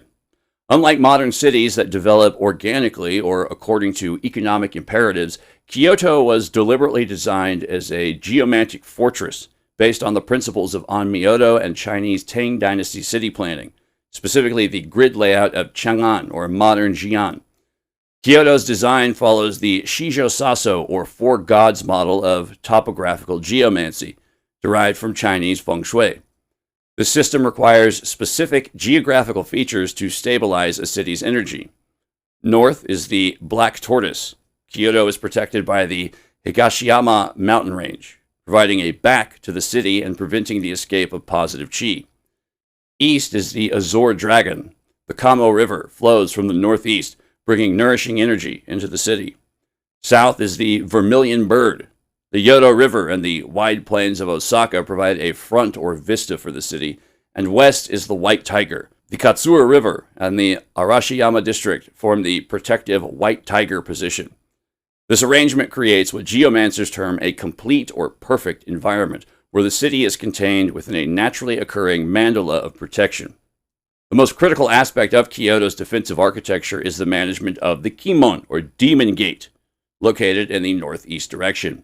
In Onmyodo, the northeast is considered the most dangerous direction, the angle through which malevolent entities, like Oni or Onryo, enter the physical world. To counter this threat, Emperor Kanmu ordered the construction of Enryaku-ji Temple on Mount Hiei, northeast of the Imperial Palace. Enryaku-ji functions as a massive spiritual filter or geomantic plug. The temple's Tendai Buddhist monks were tasked with performing continuous rituals to intercept and neutralize negative energy before it could penetrate the city grid. This represents megalopolimancy on a massive scale, the use of religious institutions as architectural components in a citywide defensive system. The monks served as spiritual engineers, maintaining the city's frequency through practices including the Goryo-i, or spirit pacification rituals, and the Omizu-tori, or sacred water drawing ceremony. Kyoto's street grid was designed as a series of repetitive clinical squares measuring approximately 75 meters, or close to 250 feet, per side, known as the Cho unit of measurement. This rigid geometry forces movement into patterns of order and submission to imperial authority. However, the grid also creates shadow spaces, the narrow alleyways or rogi, and hidden courtyards that exist between the formal structures. These interstitial spaces serve as pressure valves for the rigid geomantic order, allowing chaotic or transgressive energies to circulate without disrupting the primary grid. The Imperial Palace, aka Kyoto Gosho, functions as the zero point or axis mundi of the system. All energy lines in the city theoretically converge at this point, making the palace not merely a residence, but a ritual engine that maintains the spiritual stability of the entire nation. Kyoto's history includes numerous fires, civil wars, and assassinations, leading to what parapsychologists might term high stone tape saturation. The city is famous for the Gion Matsuri, one of Japan's largest festivals, which originated as a Goryo-e ritual intended to pacify vengeful spirits, or Goryo, believed to cause plague and disaster. This festival acknowledges that the city's masonry and soil record historical trauma, requiring regular cleansing rituals to prevent the city's frequency from shifting from sacred to hostile. Detailed cartographic analysis reveals that many of Kyoto's major shrines and temples, including Fushimi Inari, Kiyomitsu-dera, and Yasaka Shrine, form a hexagonal pattern when mapped, creating a massive Star of David, or Seal of Solomon, across the city grid. While appearing nearly identical to the Star of David, in Japan, this seal is known as the Kagome-mon, which just so happens to be completely identical in shape to the Seal of Solomon. Allegedly, its use in ancient Japan stretches back just as far as its use in the ancient Middle East, and represents an example of cultural parallel thinking. I mean, it's just two triangles overlap, so I think I can give it to him on this one. In ancient Japan, this symbol was used to represent the interwoven latticework of bamboo baskets, or kagome, which have long been used as symbols for warding off evil, since it's long been believed that these bamboo baskets can be used to trap demons or evil spirits. These alignments suggest that the city's architects were using the landscape to create an interactive sigil, where pilgrimage routes, such as the Shikoku pilgrimage or the Seven Lucky Gods circuit, function as ritual pathways that activate different aspects of the city's geomantic defenses. Kyoto remains a living laboratory for understanding how a city can be designed as a megalopolimantic machine, a technology for governing the soul through precise geometry, orientation, and the ritual management of the boundary between the seen and unseen worlds. I believe this is our last Japanese entry, but honorable mention goes to the many Kofun tombs, Kofun. These ancient burial areas, not quite mounds, but they're shaped like key locks, and they're all over the city. And one is for an extremely old emperor of Japan that is completely off limits, 100%. And people don't even know if there's actually it's like so off limits, people don't even actually know if there's really a burial site there. That's how off limits it is. But once again, this all plays into the psychosphere of the location. So, yeah. Case Study 6, Jerusalem, during the Crusader period, and a little bit today, 1099, 1187 CE. Here we're looking at the theoretical frameworks of sacred violence and the weaponization of the axis mundi concept. Jerusalem during the Crusades represents the ultimate example of a city treated as a traumatic hologram, a space where competing religious geometries were weaponized to anchor apocalyptic prophecy and colonial authority. For crusaders and defenders alike, Jerusalem wasn't merely a strategic stronghold, but the axis mundi, the world axis, the physical coordinates where the earthly and celestial realms intersected. The city's psychogeography is defined by what historians term sacred density, the concentration of mutually exclusive holy sites within a confined geography. The Temple Mount, or Haram al-Sharif, containing the Dome of the Rock and Al-Aqsa Mosque, stand atop the ruins of the Second Temple, while the Church of the Holy Sepulchre marks the site of Christ's crucifixion and resurrection. This layering creates an overlapping arena for rival psycho-spiritual ontologies, where the masonry is saturated with millennia of conflicting religious trauma. When the Crusaders captured Jerusalem in 1099, they initiated a radical re-architecture of this sacred landscape. The massacre that followed the siege, where chroniclers such as Raymond of Aguilers claimed that crusaders rode, quote, knee-deep in blood, unquote, in the Temple Mount, just like Jesus would have wanted, created a permanent psychogeographical scar. This event represents an extreme example of foundational violence, the deliberate use of bloodshed to consecrate a site to a new religious authority. The Knights Templar established their headquarters in the Al-Aqsa Mosque, which they termed the Templum Solomonus, believing it to stand directly above the ruins of Solomon's Temple. Between 1119 and 1129, the Templars conducted extensive excavations beneath the Temple Mount, searching for the lost geometry of Solomon, hidden artifacts including the Ark of the Covenant or the treasures of the Jewish temple. These excavations created a dual-layered city, the explicate city of churches and markets above, and the implicate city of tunnels and secret chambers below. This subterranean nexus functioned as a window area where the Templars believed they could access the secrets of the ancient world, effectively using the geometry of the underground city to unfold divine knowledge into the present. The Crusades sought to align Jerusalem's physical gates with the 12 gates of the heavenly Jerusalem described in Revelation 21. This practice of celestial geomancy intended to transform the entire city into a giant habitable sigil, a three-dimensional mandala that would literally manifest the kingdom of heaven on earth. The Golden Gate, or Bab al-Dahabi, traditionally associated with the Messiah's entry into Jerusalem, was walled up by the Crusaders, and later sealed by Ottoman Sultan Suleiman the Magnificent, based on the prophecy that the conqueror would enter through this gate. The Messiah, the conqueror. Conquering Messiah. I don't know, it's all very oxymoronic, whatever. Anyway, moving on. By sealing the gate, the Crusaders attempted to lock the city's timeline, preventing the implicate order of apocalyptic prophecy from manifesting. This represents an attempt to use architecture as a temporal trap, a geometric means of controlling the flow of history itself.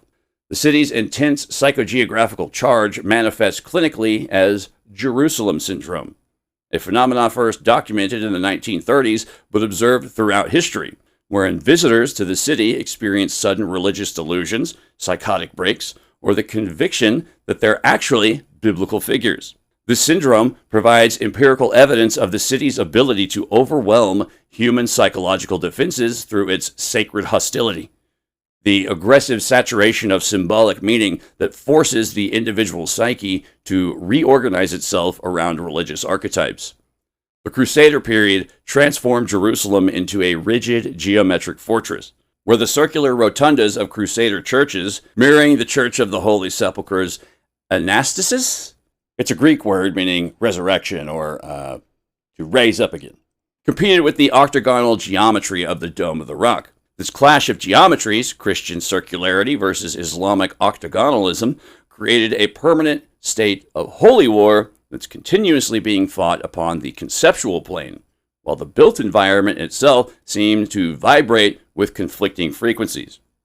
Jerusalem during this period demonstrates how Psychetecture can weaponize faith, turning a quote-unquote place of peace into a geometric battleground where the architecture serves as the physical manifestation of theological conflict. The city's evolution shows that when multiple egregores, or collective thought forms, compete for the same physical territory, the result isn't merely political conflict, but a permanent distortion in the local fabric of reality. The totality of this ideological conflict is what underlies much of the contemporary millenarian socio-political and religious framework of the so-called Third Temple movement, essentially reducing centuries of religious conflict into what's arguably one of the most powerful and potentially terrifying examples of hyperstitional warfare at work in the world today, revolving around the weaponization of religious prophecies into what's perhaps one of the absolute purest forms of contemporary hyperstition as it relates to the theoretical manifestation of religious scripture into apocalyptic self-fulfilling prophecy, as is my understanding. I'm not whatever. That shit terrifies me. Moving on. Case study 7. John Dee's Enochian Empire and the Colonial Grid. It's from about the 16th century. Our theoretical framework here is cartographic magic and the geometry of empire. My name's John D. 1527 to 1608, 1609. Sources vary.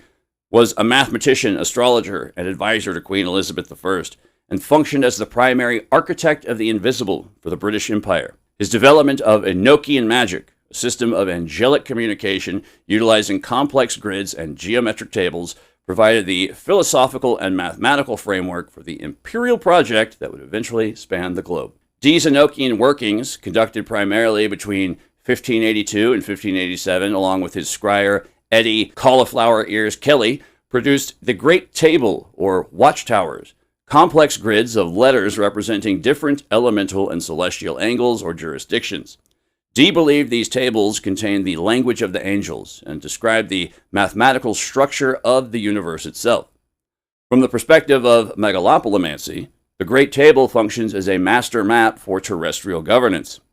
Each letter and grid square corresponds to specific spirits or territorial intelligences. Keep that kind of phrase in mind. Territorial intelligences that Dee believed could be commanded through precise vocalizations, aka the Enochian calls, and geometric visualizations. When applied to the project of empire, this system translated into the imposition of uniform Euclidean grids onto unmapped territories. Dee coined the term British Empire and viewed English expansion as a fulfillment of cosmic alignment, the establishment of a Britannic, Brytanick, Britannic kingdom that would restore the spiritual unity of the world. Good job. The rigid, grid-based layouts of colonial cities from Savannah, Georgia, designed by James Oglethorpe, to New Delhi, India, reflect Dee's Enochian principles of order and control. This grid system represents what geographer John B. Jackson termed spatial violence, the erasure of indigenous geographies and their replacement with repetitive surveyor-based geometry designed for surveillance, extraction, and administrative efficiency. Extraction of natural resources, people, etc., life, whatever. The colonial grid functions as an infernal geometry in the literal sense. A net, from Latin infernus, meaning below or nether, cast over the land to capture its resources and energies. Dee's Monus Hieroglyphica, 1564, proposed a singular geometric symbol that could unlock all levels of existence. A sigil designed to function as a master key, combining the symbols of the moon, the sun, the elements, and the zodiac. This search for a unified field theory of control continues in modern digital architectures, where global positioning systems and surveillance networks function as the technological descendants of Dee's angelic tables. The Watchers, the Evil Eye, the all-seeing Evil Eye. Once again, stuff we'll get into in the next episode. Because colonial grids were often imposed over existing sacred sites or established geomantic centers, they created permanent psychogeographical strange loops, or concentrated epicenters of colonial history where violence, trauma, and rebellion would recur cyclically. The Enochian system is notoriously volatile, according to many practitioners, who warn that the angles it opens are difficult to close. Angles, angels, kind of same thing in this respect. By using these same angular logics to blueprint empire, the architects inadvertently created a world haunted by the forces they sought to command. Dee's work establishes the precedent that modern urban grids, whether in North America, Africa, or Asia, aren't neutral technologies of organization, but the physical manifestations of a 400-year-old magical operation intended to square the circle around the earth and bind its spirits to a singular imperial will. The geometry of the trap that defines contemporary urban life, repetitive street patterns, surveillance grids, and the quantification of space finds its origin in Dee's attempts to communicate with angels and harness their powers for terrestrial authority. Once again, Egregores comes from Egregoros, meaning wakeful ones, watchers. Grigori, the all-seeing evil eye, powers and principalities. The Bible talks about various cities of the olden times. The really big cities had their corresponding angel. Israel has Michael the Archangel. It's not always an angel. They just have their corresponding power or principality. Once again, something I'm looking forward to this one. It's crazy, but yeah, stuff we'll explore next episode. Paris, France, the surface necropolis. Area has been inhabited since the 3rd century BCE. Our theoretical framework here is haunted urbanism and revolutionary psychogeography. Paris stands as one of the world's most potent examples of a surface city whose very foundations are haunted by its relationship with the death beneath it.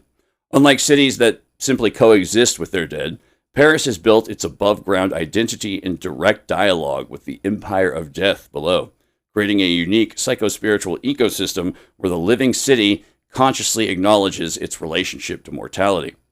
Paris's street layout serves as a deliberate architectural response to its violent history. The famous wide boulevards designed by Baron Haussmann in the mid-19th century weren't merely aesthetic improvements, but strategic responses to the city's revolutionary spirit, making it more difficult for citizens to erect barricades and easier for troops to move through the city. This militarized geometry overlays older medieval street patterns that still exist in districts like the Marais and Latin Quarter, creating an accretion of conflicting energies. The city's numerous places of memory, or lieux de mémoire, from the Place de la Bastille to the Conciergerie prison, function as psychic nodes where historical traumas continue to resonate in the collective unconscious of Parisians. These surface memorials stand in direct conversation with the dead below, creating what urban theorists might term a vertical necro-dialogue, a constant exchange between the living city and its dead foundation. The Seine River, which bisects Paris, functions as the city's river Styx, a boundary between worlds that's historically served as both a source of life and a repository for death. The river has received the bodies of executed revolutionaries, murdered nobles, and suicides throughout Paris's history, creating a psychogeographical liquid memory that preserves and circulates these psychic residues throughout the city. The bridges that cross the Seine, particularly the Pont Neuf and Pont des Arts, serve as liminal spaces where these energies concentrate. The tradition of tossing keys into the river from the Pont des Arts, also known as the Lovelocks phenomenon, represents a modern continuation of ancient river-based ritual practices, albeit transformed into a secular gesture that nevertheless maintains the bridge's function as a center of psychic exchange. In relation to Parisian bridges and their spiritual significance, there also exists fringe psychogeographical interpretations of the conspiracies surrounding the alleged assassination of Princess Diana. The People's Princess met her brutal death in the Pont de l'Alma tunnel at the hands of negligent paparazzi, thought to signify the mass media Panopticon, who are speculated to have actually been working covertly as agents of state power, with this interpretation further exacerbated by the conspicuous absence of the tunnel's CCTV security camera footage. The name La Alma is packed with symbolic significance, ranging from the historical to etymological, with Alma variably translating to soul, apple, nourishing, and young woman. Altogether, these various conspiracy theory narratives very much mirror the King Kill 33 scenario as posited by James Shelby Downard concerning the assassination of JFK. Paris's above-ground monuments demonstrate what architectural historians call mortal awareness, a deliberate incorporation of death symbolism into civic architecture. Notre Dame Cathedral's famous gargoyles and grotesques serve not merely as waterspouts, but as guardians of the boundary between the living city and the dead below. The Eiffel Tower, with its skeletal framework, creates what architectural theorists term visible transparency, a monument that reveals its own structural bones, mirroring the bone architecture of the catacombs beneath. The Louvre's extensive collection of mummies, sarcophagi, and funerary art represent a form of curated mortality, a deliberate presentation of death objects that serves to educate Parisians about their relationship with the dead below. This surface engagement with mortality instills the Parisian zeitgeist with a sense of death literacy, creating a population uniquely educated in the aesthetics and philosophy of mortality. The combination of the city's revolutionary history, the geomantic significance of the Seine, and its conscious architectural dialogue with the dead below creates what psychogeographers term a psychospiritual amplifier, an urban environment that intensifies emotional states and psychic phenomena. This may explain Paris's disproportionate influence on artistic and intellectual movements, as well as its reputation as a city that inspires both profound creativity and deep, deep melancholy. The city's role as a center of occult movements, from the alchemical circles of the Renaissance to the esoteric societies of the Belle Epoque, further reinforces its status as a nexus point for alternative consciousness. Paris doesn't merely hosts these movements, it amplifies and transforms them, embedding their insights and delusions into its very stones, always with the awareness that beneath these stones lies another city of the dead. Speaking of which, at some point, I'm going to cover the various quote-unquote Satanists of the Belle Epoque. Man, I'm looking forward to that fucking episode. Anyways, okay, speaking of which, the Paris Catacombs. This represents the most extensive and deliberate example of necro-architecture in the Western world. A subterranean ossuary containing the remains of approximately 6 million people, arranged with geometric precision to transform death into a monumental architectural statement. What began as a practical solution to Paris's overflowing cemeteries in the late 18th century evolved into a deliberate megalopolimantic project that created an entirely separate city below, with its own architecture, rules, and relationship to mortality. By the 1780s, Paris's surface cemeteries, particularly the Holy Innocent Cemetery, had become so overcrowded that decomposing corpses were bursting through basement walls of neighboring buildings, creating what public health officials of the time termed miasmic zones that spread disease through the living city above. In 1785, the Council of State decided to discreetly relocate the remains to the city's abandoned limestone quarries beneath the Montrouge Plain, which had been mined since Roman times. The transfer of bones, conducted primarily at night between 1786 and 1788, was overseen by Charles Axel Guillemot, Inspector General of Quarries. However, it was not until 1810, under the direction of Heracart de Thury, that the ossuary was transformed from a simple bone depository into what he termed an empire of death. Fuck yeah. A deliberate architectural arrangement of human remains designed to create an entirely separate subterranean city with its own aesthetic and philosophical principles. From a megalopolimantic standpoint, the catacombs' most significant feature is their deliberate geometric organization of human remains. Skulls and femurs are arranged in repetitive patterns, crosses, hearts, archways, etc., that transform chaotic death into ordered architecture. The most famous arrangement, the Barrel of Skulls in the Port Mahon Gallery, creates a circular vortex of death that serves as a focal point for the entire ossuary's energy. The catacomb spatial design follows what architectural theorists term subterranean classicism, the application of neoclassical principles to underground space. Ionic columns, pediments, and altars carved from bone to create what historians have called a negative pantheon, a temple to the dead that deliberately mirrors and inverts the surface architecture of Paris above. This geometric inversion acts as a psychic reflection, the underground city serving as a mirror image of the surface metropolis, with the living above and the dead below in perfect architectural symmetry. Heracart de Thury's deliberate transformation of the catacombs into a philosophical space created a domain that could accurately be designated as a necropolis, a city of the dead with its own architectural principles, social organization, and relationship to mortality. The inscriptions throughout the catacombs, drawn from biblical, classical, and contemporary sources, create what textual theorists term a discursive field of mortality, a linguistic environment that forces visitors to contemplate their own inevitable decay. The most famous inscription, which is in French, so here we go. Let's get ready to butcher this. Rites, c'est ici l'empire de la mort. Stop! This is the empire of death. Serves as a threshold marker that prepares the visitor's consciousness for entry into a fundamentally different conceptual space. These linguistic flourishes, combined with the visual impact of millions of arranged bones, creates a liminal state that acts as a temporary suspension of normal consciousness, in which the boundaries between life and death become permeable. The catacombs have exerted a profound influence on Paris's surface psychogeography, creating what urban theorists term a shadow dimension to the city. The knowledge that 6 million dead are arranged in geometric precision beneath the streets has influenced Parisian culture in ways both subtle and overt, from the city's world-renowned Gothic literature to its revolutionary politics. During the French Revolution, the catacombs briefly served as a meeting place for revolutionary societies who saw in the Empire of Death a metaphor for the death of the old regime.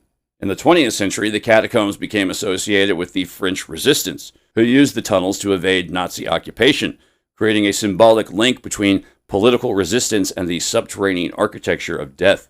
In recent decades, the catacombs have lent to the development of a specific subculture of urban explorers called cataphiles, who navigate the unauthorized sections of the tunnels, creating temporary communities, art installations, and even underground cinemas.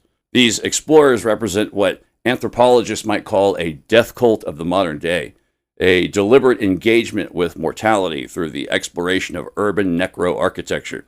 The French authorities' ongoing struggle to control access to the catacombs, regularly sealing illegal entrances while maintaining official tours, demonstrates the ongoing tension between the state's desire to control urban space and the persistent human fascination with the architecture of death. The catacombs thus remain what they were designed to be, a permanent reminder that beneath the surface of every great city lies another city, composed not of living inhabitants, but of the dead, with its own architecture, rules, and relationship to eternity. Next up is London, of all places. How about that? A Roman settlement founded in, circa 43 CE. Our theoretical frameworks here are subterranean economies, chthonic urbanism, and folkloric emergence in engineered ecosystems. Like, London is going to get a lot of play in our Jack the Ripper examinations down the road, but we're looking at one specific aspect here. London's Victorian sewer system represents one of history's most ambitious attempts to impose rational order upon the chaotic forces of both nature and human society. It was designed by Joseph Bazalgette, Bazalgette, following the Great Stink of 1858, also known as the Great Stench of 1858, during which the city's rapid population explosion, coupled with the innovation of the toilet, meant that millions of gallons of raw sewage were flushed and then pumped directly into the Thames. The hot weather caused the river's sludge and raw sewage to fester, creating a putrid shit cloud that literally crippled the city. This environmental disaster necessitated the creation of a much more advanced infrastructure for the handling of wastewater. Eventually, this 1,100-mile network of tunnels inadvertently created a subterranean ecosystem complete with its own economy, social structure, and emergent folklore, demonstrating how engineered infrastructure can give rise to unplanned dimensions of urban existence. Bazalgette's, I'm not sure how you say it, his sewer system was constructed using revolutionary engineering techniques, including brick-lined tunnels that ranged from just over 2 feet to more than 10 feet in diameter. This vast network, designed to carry 400 million gallons of piss and shit on the daily, created what urban ecologists termed a chthonic biome, an artificial environment that nevertheless developed its own rules, inhabitants, and ecological balance. Yes, I said inhabitants. The sewer design incorporated elements of sacred geometry, with main interceptors following the curves of the Thames and subsidiary tunnels branching off at mathematically precise angles. From a megalopolimantic perspective, this created a subterranean mandala that mirrored and reinforced the above-ground city's layout, establishing a harmonic resonance between surface and underworld that facilitated the emergence of a distinct subterranean consciousness. The sewer system gave rise to an alternative economy, operating parallel to London's legitimate financial markets. Toshers specialized, that's what they're called, toshers, specialized in retrieving valuable objects that washed into the sewers, such as coins, jewelry, silverware, etc., earning them up to 3 times a typical laborer's wage. Mudlarks, that's called mudlarks, worked at the river's edge, scavenging for items of value in the Thames mud, while sewer hunters ventured deeper into the system to retrieve more substantial treasures. I don't know what that would be, but that's what they said they were looking for. This flushed economy operated according to its own rules and rhythms, with different territories controlled by specific groups or individuals. The most valuable items were those that came from affluent areas like Mayfair and Belgravia, creating a psychic connection between the city's wealthy neighborhoods and its impoverished underclass that operated through the medium of waste and discarded valuables, essentially creating the predecessor to modern-day trickle-down economics. Haha, ring the bell, that was a good one. Among the sewer hunters, a distinct folklore emerged, centered around a figure known as the Rat Queen, a spectral entity said to rule the darkest regions of London's underworld. According to accounts collected by folklorists in the 1880s, the Rat Queen was described as a woman with gray skin, elongated fingers, and eyes that reflected red in the darkness. She was said to command the rats of the sewers and could appear suddenly to warn sewer workers of impending disasters or to punish those who violated the unwritten rules of the subterranean world. Some said she would even take occasional lovers from amongst the subterranean workforce, which is viewed as either or both a blessing and a curse. Now, the Rat Queen legend represents what folklorists term emergent mythology, folklore that arises spontaneously within a specific occupational or environmental context. So in this case, the figure served multiple psychological functions, personifying the very real dangers of the sewer environment, providing a supernatural explanation for the system's complex workings, and creating a shared narrative that bonded the otherwise isolated workers into a coherent community with its own traditions and taboos, etc. Now, the emergence of folkloric figures, urban legends, stuff like this, once again, this is stuff that we're going to get into even deeper in the second installment of this series. But beyond toshers and sewer hunters, London's underground supported numerous obscure professions that existed nowhere else in the city. Flushermen were employed to maintain the system's flow, using long poles to break up quote-unquote blockages and navigate the tunnels during heavy rains. Gaslighters descended into the sewers to maintain the lighting system that allowed workers to navigate the darkness, while sewer police were appointed in 1849 to regulate access and prevent illegal dumping. Got a permit for that shit? These specialized occupations created what sociologists term occupational cultures. Distinct ways of life, complete with their own knowledge systems, terminology, and social hierarchies. The development of these cultures within the artificial environment of the sewers demonstrates how infrastructure projects can inadvertently give rise to entirely new forms of human social organization. In a megalopolimantic context, London's sewer system represents what could be referred to as an engineered psychogenesis, the creation of new forms of consciousness through the deliberate shaping of physical environments. By constructing a vast interconnected network beneath the city, Victorian engineers inadvertently created a neural network that gave rise to its own distinct form of awareness, one that manifested through the economic activities, folklore, and social structures of those who worked within its confines. This subterranean consciousness remains connected to the surface city through the constant flow of water and waste, creating a chthonic feedback loop, whereby the surface city's discarded materials are processed underground and returned to the surface in a transmogrified form, carrying with them the psychic imprint of their journey through London's hidden dimensions. Next up is the DeLorean Motor Company factory in Dunmurry, Northern Ireland, 1978. 1982, and the Aushi. Our theoretical framework here is industrialization as geomantic disruption and the persistence of the Fae.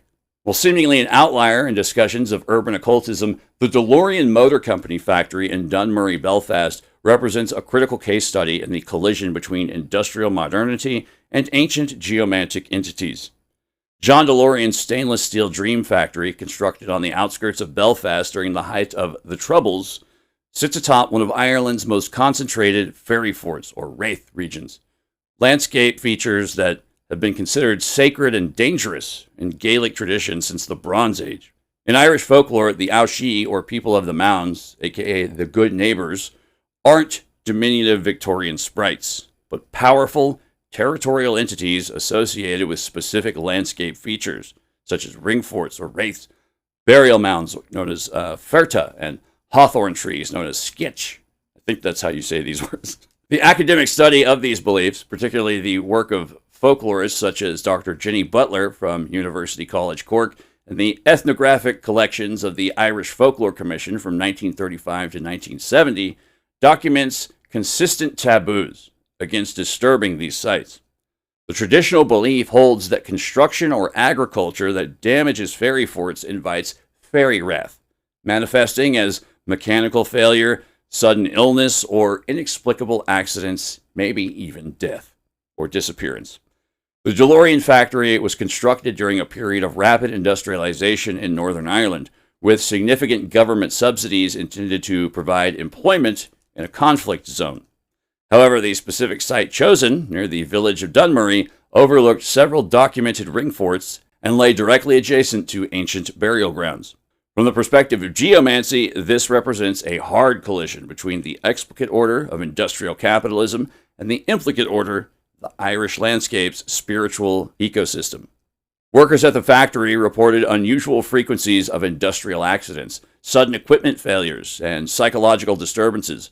While these can be partially attributed to the rushed construction schedule and untested manufacturing techniques, the factory utilized experimental epoxy resin bonding for the stainless steel bodies. Plus, I'm pretty sure DeLorean was cutting costs at every fucking possible chance he had. I think by this time he had gone into full, bonkers mode and just had totally lost his mind. Anywho, the persistence of fairy lore among the workforce, Protestant and Catholic alike, who, by the way, had separate entries into the facilities, suggests a deeper psychogeographical disturbance. The factory's closure in 1982, following John DeLorean's arrest on drug trafficking charges and the company's bankruptcy, occurred with devastating speed. The subsequent decades saw the site become a liminal zone within Belfast's urban fabric, neither fully operational nor demolished. The building stood as hollow shells that local residents avoided after dark. This aligns with the traditional Irish concept of blighted ground, land that's been taken by the Aushi and rendered uninhabitable for human industry, or human anything for that matter, really. A parallel phenomena exists in the Netherlands, where the tradition of the kabouter, gnomes or earth spirits, has historically influenced construction projects.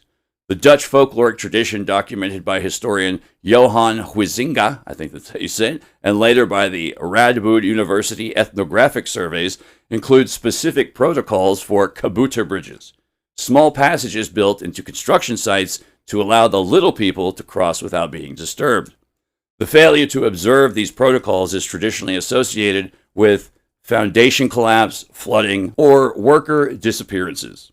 While modern Dutch engineering has largely abandoned these practices, the psychogeographical persistence of such beliefs creates what anthropologist Michael Tausig might term public secrets, knowledge that's widely known but officially denied. The construction of the Amsterdam Metro's north-south line from 1997 to 2018, which required extensive tunneling beneath the city's historic center, generated significant public discourse regarding the disturbance of medieval foundations and the potential waking of buried entities. Various ritualistic building practices and ceremonies like these are still practiced throughout Norway and various other regions of Northern Europe and along its western coast as well, suggesting that the continent is still heavily populated by significant numbers of its oldest original invisible inhabitants. From the perspective of megalopolimancy, the DeLorean factory represents a failed attempt to impose infernal geometry, the rigid angular logic of industrial production onto a landscape that refused to be squared. The factory's bankruptcy and subsequent haunting function as a stone tape recording of the moment when modernity's assurance of dominance over nature was violently rebuffed by the older powers of the land. Rock on. The site remains a warning that the geometry of the trap can be sprung by the earth itself, and that the megalopolis cannot expand indefinitely without negotiating with the genius loci of the territories it consumes. Genius loci being the spirits of place. Once again, we'll get deeper into that next episode.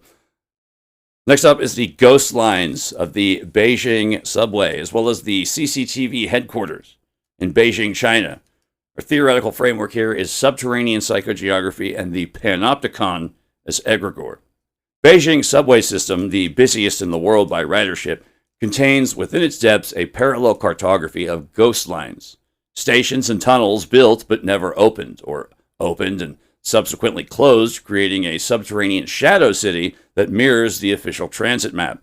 Just about every major city has at least one ghost station if you have an underground transit system. Dallas has one, I know for sure at least one. These include the infamous Military Museum Station anomalies and the mysterious Line 3, which appears on official maps as under construction, but which urban explorers claim contains completed abandoned platforms. The Beijing subway's construction, which accelerated dramatically in the 2000s and 2010s, required extensive tunneling beneath the Forbidden City and other historically sensitive sites. Archaeological surveys conducted alongside subway construction, documented in journals such as Chinese Archaeology and Beijing Cultural Relics, consistently uncovered Ming and Qing dynasty tombs, sacrificial pits, and spirit ways, or Xindao, that had been paved over during previous modernization campaigns. From the perspective of stone tape theory, these subterranean excavations created what geologists and parapsychologists term window areas. Zones where the stratification of history, literally layers of stone and soil recording different epochs of time, becomes permeable. Subway workers have reported apparitions in traditional imperial dress, sudden temperature drops in tunnels near former palace sites, and the sound of traditional music such as Beijing opera emanating from behind sealed tunnel walls. The ghost lines function as psychogeographical dead zones within the living body of the city, arteries that carry no blood but retain the memory of circulation. Urban planner and Beijing historian Wang Jun, in his work The City Record, or Chengji, documents how these abandoned stations serve as pressure points, where the official narrative of Beijing's modernization conflicts with the implicate order of its imperial past. The CCTV headquarters, completed in 2012 and designed by Rem Koolhaas and Ol Shirin of OMA, provides a complementary case study in overtly hostile architecture functioning as a surveillance egregore. The building's distinctive Z-shape, two 44-story towers leaning toward each other and connected by a 75-meter cantilevered bridge, creates a form that defies structural logic and generates profound cognitive dissonance in observers. Architectural theorist Beatriz Colomina has analyzed the building as a, quote, pure expression of the surveillance state made stone and steel, unquote. The structure's impossible geometry, appearing to defy gravity through its overhang, serves as a constant visual reminder of the state's ability to transcend normal physical constraints. The building's nickname among Beijing residents, Big Underpants, or Da Kucha, belies a deeper anxiety about the structure's ocular implications. The cantilevered section functions as a gaze directed towards the city, materializing Jeremy Bentham's Panopticon as a three-dimensional object. From the perspective of egregore theory, as elucidated by Mark Stavish, the CCTV headquarters serves as a massive anchor for the collective consciousness of the surveillance state. The building's geometry, with its sharp angles, impossible overhangs, and reflective glass, creates what geomancers term, once again, shar-chi, or killing energy, similar to the Bank of China Tower, but directed inward towards the population rather than outward towards competing institutions. The building's construction was plagued by a major fire in 2009, caused by unauthorized fireworks during the Lantern Festival, which severely damaged the cantilevered section. This event is interpreted by some local geomancers as the building rejecting its completion, that the structure's hostile geometry was so extreme that it generated its own destruction, a form of architectural immune response against its intended function as a tool of mass observation. Theorists such as Simone Brown, author of Dark Matters on the Surveillance of Blackness, and Thomas Mathiasen, author of The Viewer Society, have expanded Foucault's Panopticon to include the synopticon, the many watching the few through mass media. The CCTV headquarters materializes both simultaneously. It's both the observation tower and the broadcast center, collapsing the distinction between surveillance and spectacle. When viewed through the lens of quantum mechanics and the observer effect, the building functions as a massive measurement device. Its presence alone alters the behavior of the city's inhabitants, who unconsciously modify their actions knowing that they are within the gaze of the structure. This represents megalopolimancy as pure information warfare, the use of architectural impossibility to induce a state of perpetual self-surveillance within the population. And I do mean within the population. Next case study, secret science cities of the Cold War. We're talking Los Alamos, New Mexico, Oak Ridge, Tennessee, Semipalatinsk 21, Kazakhstan, and the Denver Federal Center. Our theoretical frameworks here are closed cities, continuity of government, and the geomancy of annihilation. The Cold War produced a unique urban typology. The closed city, or Zato in Russian, Z-A-T-O, all caps, or the atomic city in American parlance. Settlements built in remote locations, absent from official maps, dedicated to the research and production of weapons of mass destruction. These cities represent the ultimate expression of hostile architecture. Urban environments designed not for human flourishing, but for the containment of apocalyptic knowledge and technology. Los Alamos, the Mesa of Destroyers, established in 1943 as Site Y of the Manhattan Project, Los Alamos was constructed on the Pajarito Plateau, atop the Black Mesa Formation, sacred to the Tewa Pueblo peoples. The mesa had long been considered a place of power in indigenous geomancy, a high point where the veil between worlds was thin. The decision to locate the atomic bomb project here represents a deliberate appropriation of sacred geography for the purposes of mass destruction. The city's layout, designed by the Army Corps of Engineers under strict secrecy, followed a utilitarian grid that ignored the natural topography of the mesa. This created a rigid geometry that psychologically reinforced the compartmentalization of knowledge. Each scientist knew only their specific task, unable to see the whole picture of the weapons that they were creating. The town's isolation, accessible only by a single road guarded by armed checkpoints, generated what sociologists studying the Los Alamos primate, quote-unquote, the specific psychological profile of nuclear scientists, have termed cognitive compression, a state of heightened paranoia and messianic thinking induced by the combination of isolation, secrecy, and apocalyptic responsibility. There's also Oak Ridge, the uranium cathedral. Oak Ridge, Tennessee, known as the Secret City, was built simultaneously to enrich uranium for the Hiroshima bomb. The city's Y-12 plant, utilizing the electromagnetic separation method called calutrons, required massive amounts of electricity. So much that the facility had to be located near the Tennessee Valley Authority's hydroelectric dams. This created a unique geomantic situation, a city whose existence depended on the harnessing of natural water currents, or telluric energy, for the purpose of refining materials for artificial suns, atomic fire. And just a quick side note, but the TVA was previously responsible for running off or otherwise displacing, quote-unquote displacing, we'll say, residents of the area that had lived on their family lands for generations. Some of the very same lands, largely obtained via less than legitimate means, will later be completely flooded via hydroengineering projects, which were instituted specifically to assist in plugging these locations into the newly constructed electric grid networks, all of which was justified under the banner of the unstoppable juggernaut dubbed Progress. So, you're welcome, Appalachia. The city's layout included Scarborough, a segregated neighborhood for black workers that was literally built in a valley below the white residential areas, creating a topographical hierarchy that mirrored a racial caste system. This represents necro-megalopolimancy, the use of urban geometry to enforce social death. The alphabet houses, ABC, etc., denoting housing quality based on professional status, created a caste system that literally was written into the architecture. Then there's, Semipalatinsk 21, the Polygon, and the Kazakh genocide. The Soviet equivalent, Semipalatinsk 21, now known as Kurchatov, served as the administrative center for the Semipalatinsk test site, the Polygon, where 456 nuclear tests were conducted between 1949 and 1989. That's 40 years of hot fire. The city was a phantom on Soviet maps. It housed 50,000 scientists and military personnel. The test site itself, larger than Israel, was located on traditional Kazakh grazing grounds, with nomadic populations forcibly relocated or left in place as human guinea pigs, quote-unquote, to study radiation effects.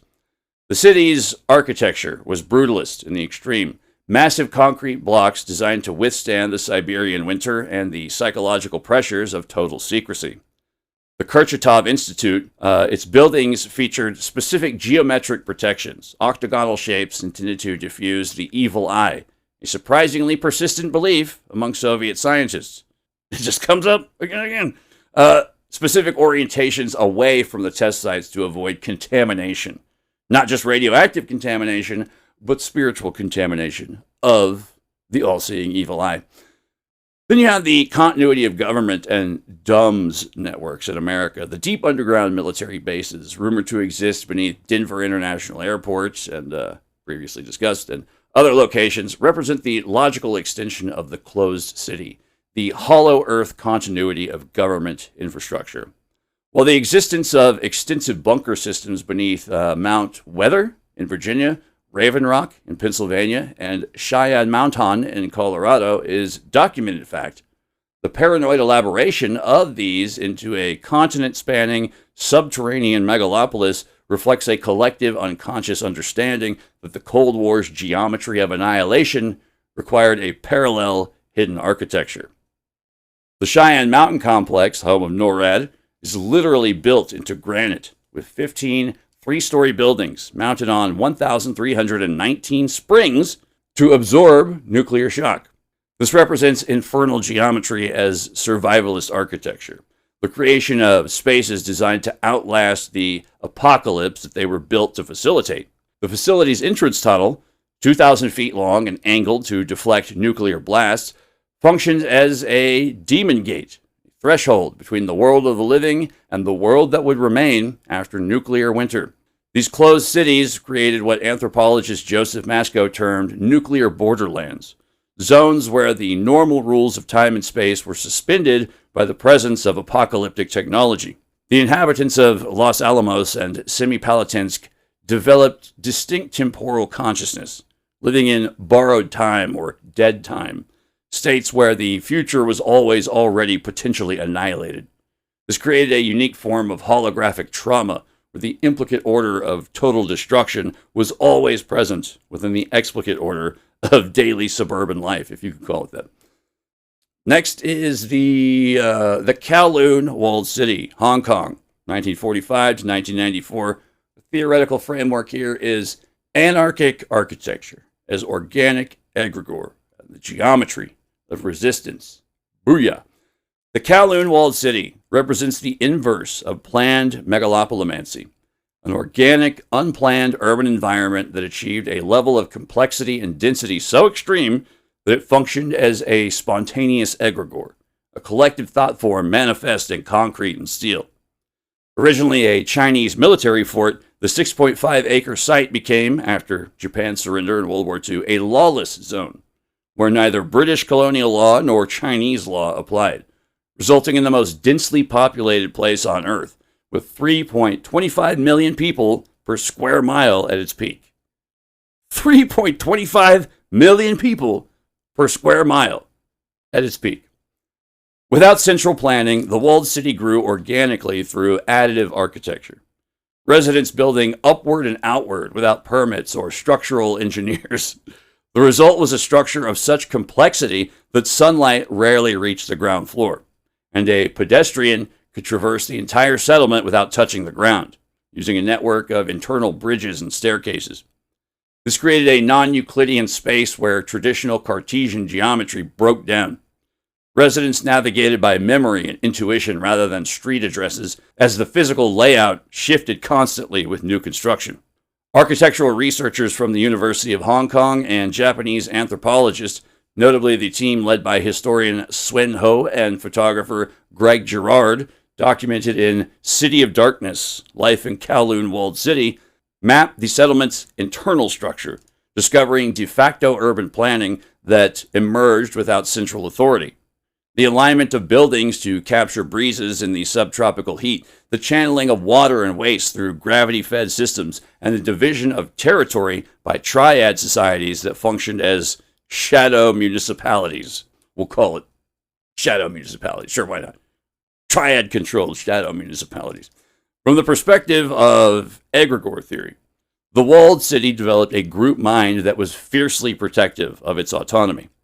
Despite the absence of law, the city maintained order through face, or social reputation, and triad enforcement. Can't forget that. Creating a unique moral economy. The physical density of the architecture, the buildings touching at multiple points, shared walls, communal rooftops, etc., forced a level of social intimacy that generated both intense community bonds and claustrophobic violence. The city's yum cha, or tea house culture, rooftop gardens, and unlicensed and unlicensed dental and medical practices created a parallel infrastructure that served the needs of Hong Kong's poor while remaining invisible to the colonial state. This represents psychogeography as resistance, the use of spatial confusion and architectural illegibility to evade surveillance and control. The walled city's demolition in 1994 and its replacement with a quote-unquote traditional Chinese garden, today called the Kowloon Walled City Park, represents the ultimate victory of infernal geometry over organic complexity. The park's rigid symmetry, feng shui-compliant features, and surveillance cameras represent the imposition of state control over a space that had previously embodied freedom through chaos, a temporary autonomous zone if there ever was one. However, the stone tape of the walled city persists. Former residents report dreams of the old labyrinth, and the site remains a powerful symbol in Hong Kong's cultural memory, a lost future of urban possibility that was crushed by colonial and corporate order. The walled city serves as proof that megalopolimancy can emerge from below as well as above, and that the most powerful sigil is sometimes the one drawn by thousands of anonymous hands rather than a single master architect. If you live in America, here's the biggie. The occult Masonic layout of Washington, D.C., designed 1791 to 1792 by Pierre Charles L'Enfant.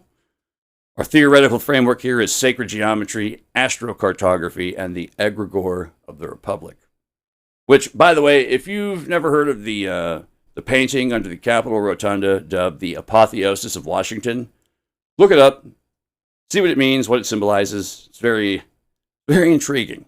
Anywho, Washington, D.C. stands as the most extensively documented example of deliberate esoteric urban planning in the Western Hemisphere. Designed by French architect and Freemason Pierre Charles L'Enfant under the supervision of George Washington, Grand Master of the Virginia Lodge, the city's street grid encodes a complex web of Masonic symbolism, astrological alignments, and sacred geometry intended to anchor the spiritual authority of the new republic. L'Enfant's original plan superimposed a diamond-shaped grid representing the square and compass of Masonic symbolism over the natural topography of the Potomac River. The city's four quadrants, northwest, northeast, southwest, and southeast, radiate from the Capitol building, which L'Enfant designed as the Jupiter point of the city, a reference to the Roman Capitolium and the planet associated with governance and expansion. The most famous esoteric feature of the DC layout is the Federal Triangle, the area connecting the White House, the Capitol, and the Washington Monument. This triangle forms the head of an inverted pentagram, or goat's head, when mapped with specific street alignments, particularly Massachusetts Avenue, Connecticut Avenue, and Rhode Island Avenue. And while skeptics dismiss this as pareidolia, Masonic historian David Oveson, author of The Secret Architecture of Our Nation's Capital, and cartographic researcher Nicholas Mann have demonstrated that L'Enfant specifically oriented the city's cornerstone, the White House, to align with the rising of Sirius, or the blazing star of Freemasonry, on August 10th, 1791. What's super weird is just as I was putting this together, Hidden America, he just put out a video on this exact topic. So, odd alignments. The city's layout contains multiple references to the 33 degrees of Scottish Rite Freemasonry. The Washington Monument, completed in 1884, stands 555 feet tall. 555. Add that up, that's 15. The number of the checkered floor in Masonic lodges, representing the dualistic nature of reality. The monument's placement, directly south of the White House, creates a geodetic anchor that aligns with the constellation Virgo, the Virgin, associated with the Egyptian goddess Isis and the concept of divine generation.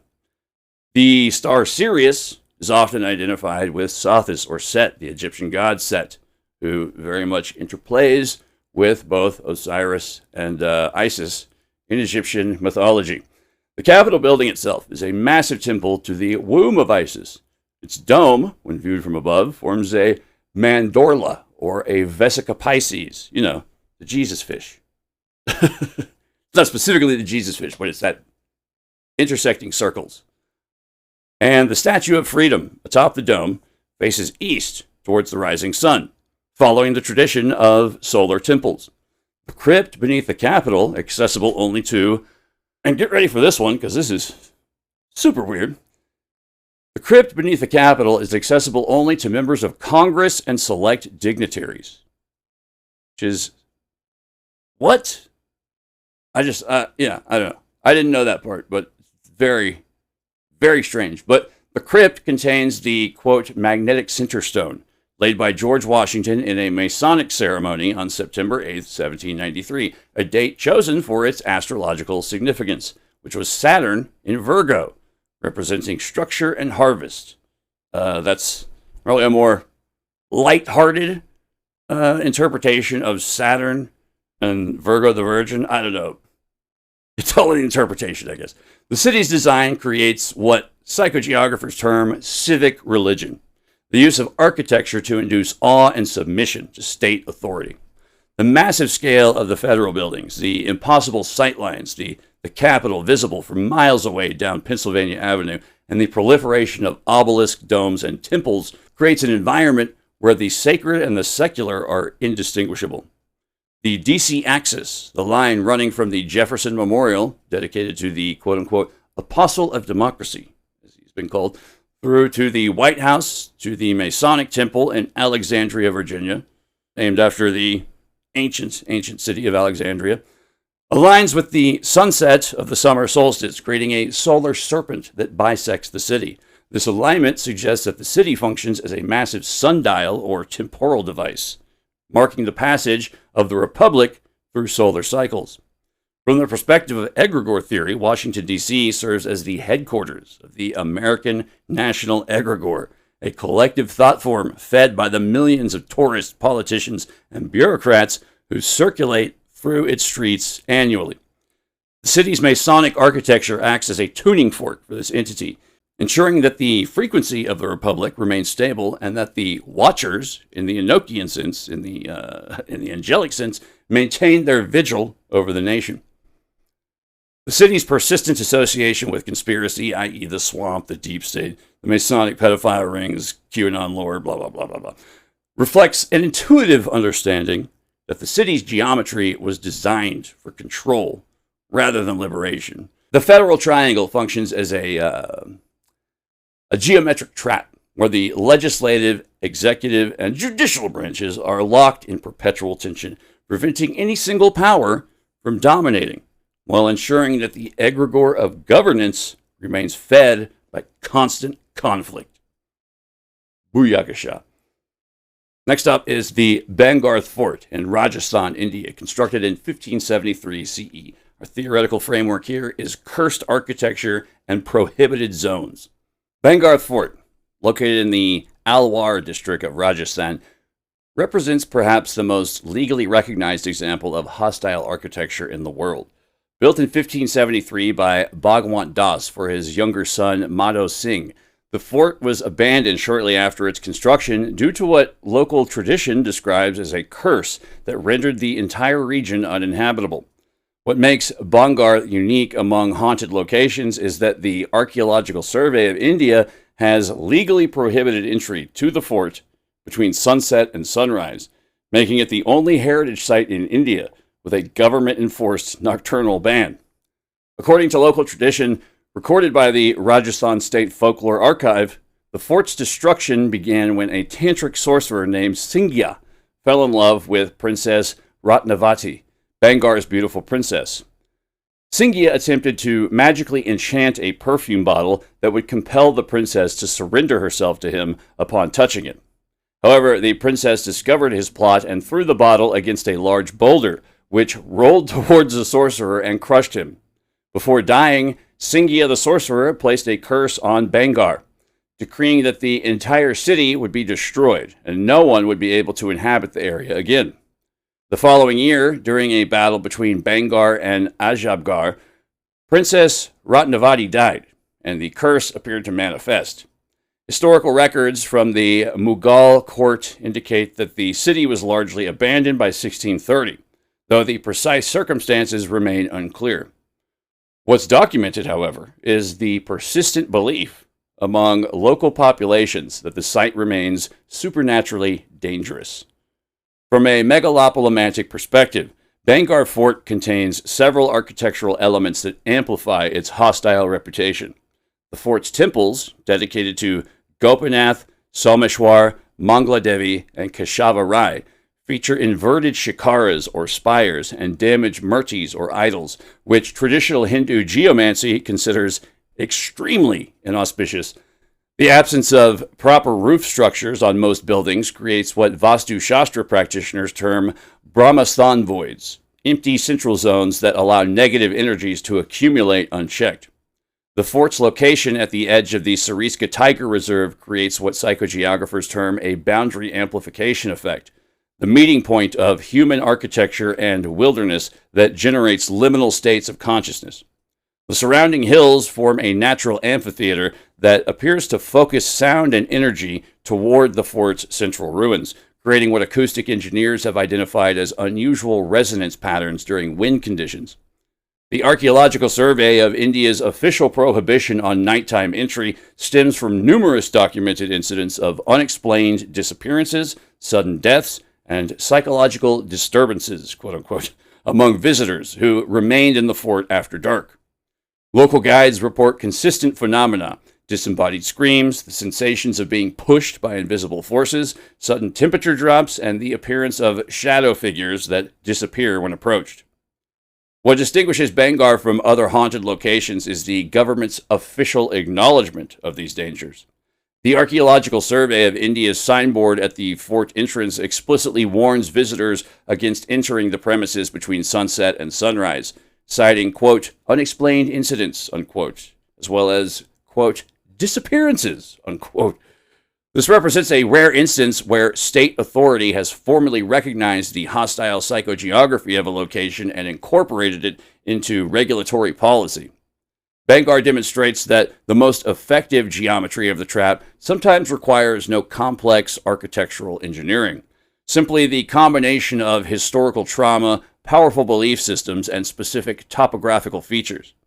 The fort's ruined state, rather than dissipating its hostile energy, appears to amplify it through what parapsychologists term structural resonance, the interaction between building materials and environmental conditions that create standing waves of negative energy. The site's legal status attempts to act as a psychic quarantine, the official recognition that certain spaces contain energies that can't be safely contained within normal frameworks of governance.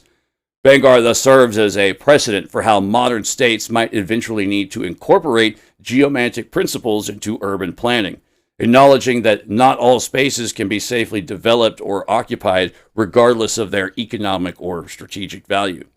And while we're still in India, up next is Kuldara, Rajasthan, India. It was abandoned in 1825 CE. This is a cursed village. Our theoretical framework is mass psychogenic illness and the geomancy of exile.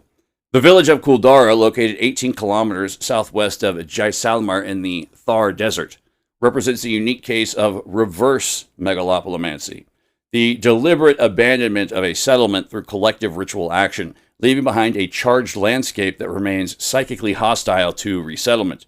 According to local tradition, Kuldara was inhabited by Paliwal Brahmins until 1825, when the entire population of 84 villages vanished overnight, leaving behind a curse that the site would remain uninhabited. The traditional narrative recorded by the Rajasthan State Archives and local oral historians states that Salim Singh, the tyrannical prime minister or Diwan of Jaisalmer, desired to marry the daughter of the village chief. When refused, he threatened to destroy the village. So rather than submit, the Paliwals performed a mass evacuation, leaving behind an inscription cursing anyone who attempted to settle in their abandoned homes. While historical research suggests the abandonment was likely due to declining water tables, earthquakes, or punitive taxation by the Jaisalmer state, the persistence of the curse narrative and the village's status as a haunted tourist destination maintained by the Archaeological Survey of India demonstrates the power of collective belief to render a site psychically uninhabitable. Kuldara's ruins consist of 400 to 600 sandstone houses, temples, and stepwells, or baoli, arranged in a grid pattern typical of Rajasthani village planning. The architecture is characterized by jolly screens, which are like lattice windows, crisscross windows, that allowed women to observe the street without being seen, and underground cisterns that harvested monsoon rains. The village's orientation follows Vastu Shastra principles, or Hindu geomancy, with the temple at the center and the main gate facing east. The curse manifests as a profound sense of unease reported by visitors and overnight security guards. The Archaeological Survey of India officially prohibits overnight stays in the village due to safety concerns, but local guides emphasize the supernatural dangers. Footsteps in empty streets, the sounds of children playing where there are no children, and the sensation of being watched from the empty windows. From the perspective of stone tape theory, Kuldara represents a mass recording of traumatic departure. The suddenness of the evacuation, whether due to supernatural threat or environmental collapse, creates a psychic burst that imprinted the village's masonry with the terror and determination of the Paliwals. The grid layout of the village, normally a stabilizing feature in Vastu Shastra, here serves to trap and circulate the energy of the curse, preventing dissipation. The village's status as a heritage site creates a paradox. The act of preserving the ruins maintains the curse by preventing the natural decay that would release the trapped energies. Kuldara thus functions as a museum of trauma, where the geometry of the abandoned village serves as a warning to future generations about the consequences of tyranny and the power of collective will to render a space uninhabitable. Kuldara demonstrates that the geometry of the trap can be inverted, that a community can use ritual and collective action to create a reverse trap that repels rather than captures. The curse functions as a psychic fence, ensuring that the village remains a fixed point of historical memory rather than being repurposed for modern development. In an era of rapid urbanization, Kuldara stands as proof that the most powerful architecture is sometimes the architecture of absence, the deliberate refusal to build, maintain, or occupy a space. And what I think is one of the weirdest entries that I previously knew nothing about whatsoever, we have Brasilia, Brazil. Inaugurated in 1960, and our theoretical frameworks here are utopian modernism, mystic futurism, and government remote viewing. Brasilia, the purpose-built capital of Brazil, constructed in the Central Highlands, the Planalto Central, represents the most ambitious attempt to realize a mystic utopia through modernist urban planning. Designed by architect Oscar Niemeyer and urban planner Lucio Costa, the city was intended to fulfill Brazil's quote-unquote manifest destiny, to become a global superpower by the year 2000, utilizing the principles of the March to the West, or Marcha para Oeste policy. Costa's pilot plan arranged the city in the shape of a crossbow or airplane, depending on interpretations, with the monumental axis running east-west and the residential axis curving north. This layout was intended to symbolize the conquest of the interior, with the presidential palace, or Palacio de Planalto, at the cockpit of the aircraft/crossbow. From the perspective of sacred geometry, the crossbow shape functions as a weaponized mandala, a diagram of cosmic order turned toward the projection of state power. The city's orientation aligns with the sunset on the winter solstice, creating a solar weapon that channels the sun's energy towards the seat of government. Declassified documents from the U.S. Defense Intelligence Agency, or DIA, and the Stargate Project archives reveal that Brasilia was identified as a quote-unquote psychic vortex during Cold War-era remote viewing experiments. Remote viewers, working for the U.S. government in the 70s and 80s, reported that the city's geometry created, quote, dimensional instability, unquote, that the rigid modernist blocks and vast empty spaces generated a frequency conducive to altered states of consciousness and potential window area phenomena. While these reports remain largely classified, the city's reputation among Brazilian spiritualists and UFO researchers supports the vortex theory. Brasilia's UFO sighting rate is significantly higher than other Brazilian cities, and the surrounding Planalto Central is known for Chapada dos Veadeiros, a region famous for quartz deposits and alleged dimensional portals. The city's architecture, designed in the international style with massive concrete structures, Niemeyer's signature concrete curves, and vast empty plazas, creates what architectural critic James Scott terms high modernism's fatal flaw: the imposition of abstract order on organic human life. The residential superquadras or superblocks are arranged in repetitive, identical units that induce what residents term Brasilia madness or loucura de Brasilia, a specific form of alienation and depression caused by the lack of street life, the absence of corners, as all buildings are curved, and the overwhelming scale of the empty spaces. The city's cathedral, the Catedral Metropolitana, designed by Niemeyer as a crown of concrete columns reaching towards the sky, functions as an alien temple, a space that induces vertigo and disorientation rather than spiritual comfort. The absence of right angles in the cathedral, it's all curves, creates a non-Euclidean worship space that aligns with Toby Chappell's law of the trapezoid, the use of non-right angles to disrupt normal consciousness. Brasilia remains an unfinished city. The pilot plan was intended for 500,000 residents, but the metropolitan area now houses over 4 million, with the majority living in satellite cities that weren't part of the original mystical geometry. These peripheral slums, the favelas and grottos, represent the return of the repressed, the organic, messy human reality that refuses to be contained within the sacred geometry of the planned city. The city serves as a warning that megalopolimancy, when imposed from above without regard for the genius loci or the organic needs of the inhabitants, creates hostile architecture on a civic scale. Beautiful, awe-inspiring, and psychically damaging. We got one last final entry. This one gets a honorable mention because of just how goddamn weird everything surrounding it is. This is Frank Lloyd Wright's Taliesin. I believe that's how you pronounce it. From 1911 to 1959 and still existing today in Spring Green, Wisconsin. A theoretical frameworks here are organic architecture, non-Euclidean space, and the architecture of violence. Frank Lloyd Wright's Taliesin, which is Welsh for shining brow, and was also the name of an ancient Welsh sorcerer who allegedly trained Merlin, of all people, serves as a case study in how non-Euclidean domestic architecture, spaces designed to disrupt conventional perception through compression and release, horizontal emphasis, and organic curves, can become implicated in cycles of trauma and violence that suggest the buildings themselves generate hostile frequencies. In 1914, while Wright was in Chicago, his lover, Mama Borthwick Cheney, which is one of the most unattractive names, I gotta say, her 2 children and 4 others were murdered at Taliesin by Julian Carleton, a Barbadian draftsman and servant who locked the victims in the dining room, set fire to the house, and attacked survivors with an axe as they fled. Wright rebuilt Taliesin twice, Taliesin II and Taliesin III, after subsequent fires, suggesting a compulsion to maintain the site despite its violent history.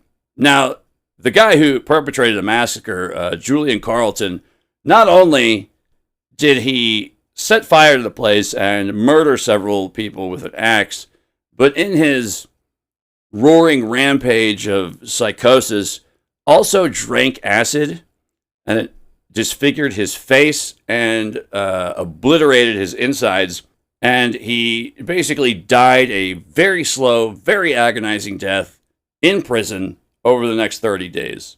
So, very dark stain on this place that's been rebuilt twice. Now, from the perspective of stone tape theory, the original Taliesin recorded the terror of the 1914 massacre in its stone and wood. Wright's use of local sandstone and timber, materials which he insisted belonged to the Wisconsin landscape, created a sensitive recording medium. The house's non-Euclidean geometry of low ceilings that open into vast spaces or unexpected turns, the blurring of interior and exterior, may have contributed to disorientation that, while aesthetically pleasing, created a pressure cooker environment where psychological tensions escalated to violence. Taliesin functioned as the headquarters for Wright's Fellowship. Now, this is another weird chunk of history that no one ever talks about or mentions. This is a commune of apprentices who paid to work with the master, effectively forming a cult of personality. I would call it a full-blown cult. It was a full-blown cult. The architecture enforced Wright's dominance. Apprentices lived in cramped quarters while Rite occupied the brow of the hill in the main house. The geometric hierarchy, master above, disciples below, created an egregore of submission that fed Rite's ego while generating resentment. This was designed originally to be a quote-unquote love nest for Frank Lloyd Wright and Cheney, his mistress. But then, of course, the massacre happened, the violence and the flames and the what with all and the scary screaming and blah hoo ha. But then this cult stuff came in happening, and then a lot of it revolved around there's this weird sex shit going on. The Dollop does a really great episode on it. If you can find it, I highly recommend checking it out. They cover the story pretty well. But the house's famous garden room and other spaces utilize Wright's signature compression and release. Narrow passages that explode into open vistas. This manipulation of spatial perception creates a god complex in the inhabitant, i.e. Wright, while inducing anxiety in the visitor or apprentice. The architecture itself becomes a tool of psychological domination. Wright designed Taliesin as a love nest for himself and Mama Cheney, who had abandoned their respective spouses to live together in scandal. The house's isolation, surrounded by hills with a commanding view but difficult access, created a bubble where conventional morality was suspended. This geometry of isolation, removing the inhabitants from the social grid, may have facilitated the violence by creating a space where the normal rules of behavior were distorted by the architecture itself and did not apply. Taliesin remains a site of reported paranormal activity. Visitors and fellowship members have reported apparitions, cold spots, and the sensations of being watched. The Frank Lloyd Wright Foundation maintains the property as a museum and architectural school, but the Shining Brow retains its reputation as a place where the organic architecture proved too alive for its own good, consuming its inhabitants through fire, madness, and murder. So in conclusion, these diverse case studies, from the sharpened angles of Hong Kong's financial district to the cursed grave in Tokyo's commercial center, from the Masonic grid of Washington to the organic chaos of Kowloon walled city, demonstrate that the principles of megalopolimancy, infernal geometry, dark architecture, and psychogeography aren't merely theoretical constructs, but observable phenomena embedded in the material history of urban development. The built environment consistently reveals itself as an active participant in shaping human consciousness and historical destiny, whether through deliberate geomantic engineering or the emergent properties of density and trauma. The city, in this framework, is never neutral. It's a living technology, a vast stone computer, processing the dreams, fears, and traumas of its inhabitants. Sometimes these urban landscapes function as sentient, haunted, or even weaponized environments. Energy batteries or living psychospiritual siege engines where geometries, histories, and psychic weight shape the realities of all who dwell within.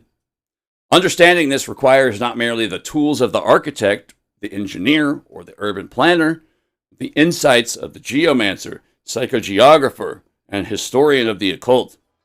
This episode has only laid the groundwork for exploring much deeper mysteries, such as urban cryptids, paramentals, genius loci, city gods, both old and new, powers and principalities, the omnipresence of the all-seeing evil eye, and the many living spirits making up the hidden invisible ecosystem that haunts the city's psychospiritual energy grids. These entities and their various functions, forms, or hypothetical evolutionary omega points, including what I have dubbed the hypermonculus, will be our primary focus in the next installment, as we journey deeper into the sentient shadows simultaneously inhabiting the ancient, modern, and future megalopolis. So please, if you enjoyed this, tune in next week. I will cease my rambling because this has gone on long enough. But thank you for listening. Please like and subscribe. Folks, if you have a YouTube account but not a Spotify account, please go over there and check it out. Folks, if you have a Spotify account and not a YouTube account, go over there and check it out. Really help me out. Gets the algorithms going. I know what you guys like better and how I can fashion my eccentricities towards your particular whims and tastes. This has been Kooks, Cranks, and Iconoclast, the podcast. I'm your host, Mike Lucht. Thank you very much. I love you guys. The fucking best. Rock on. And I will see you in the next one. Peace.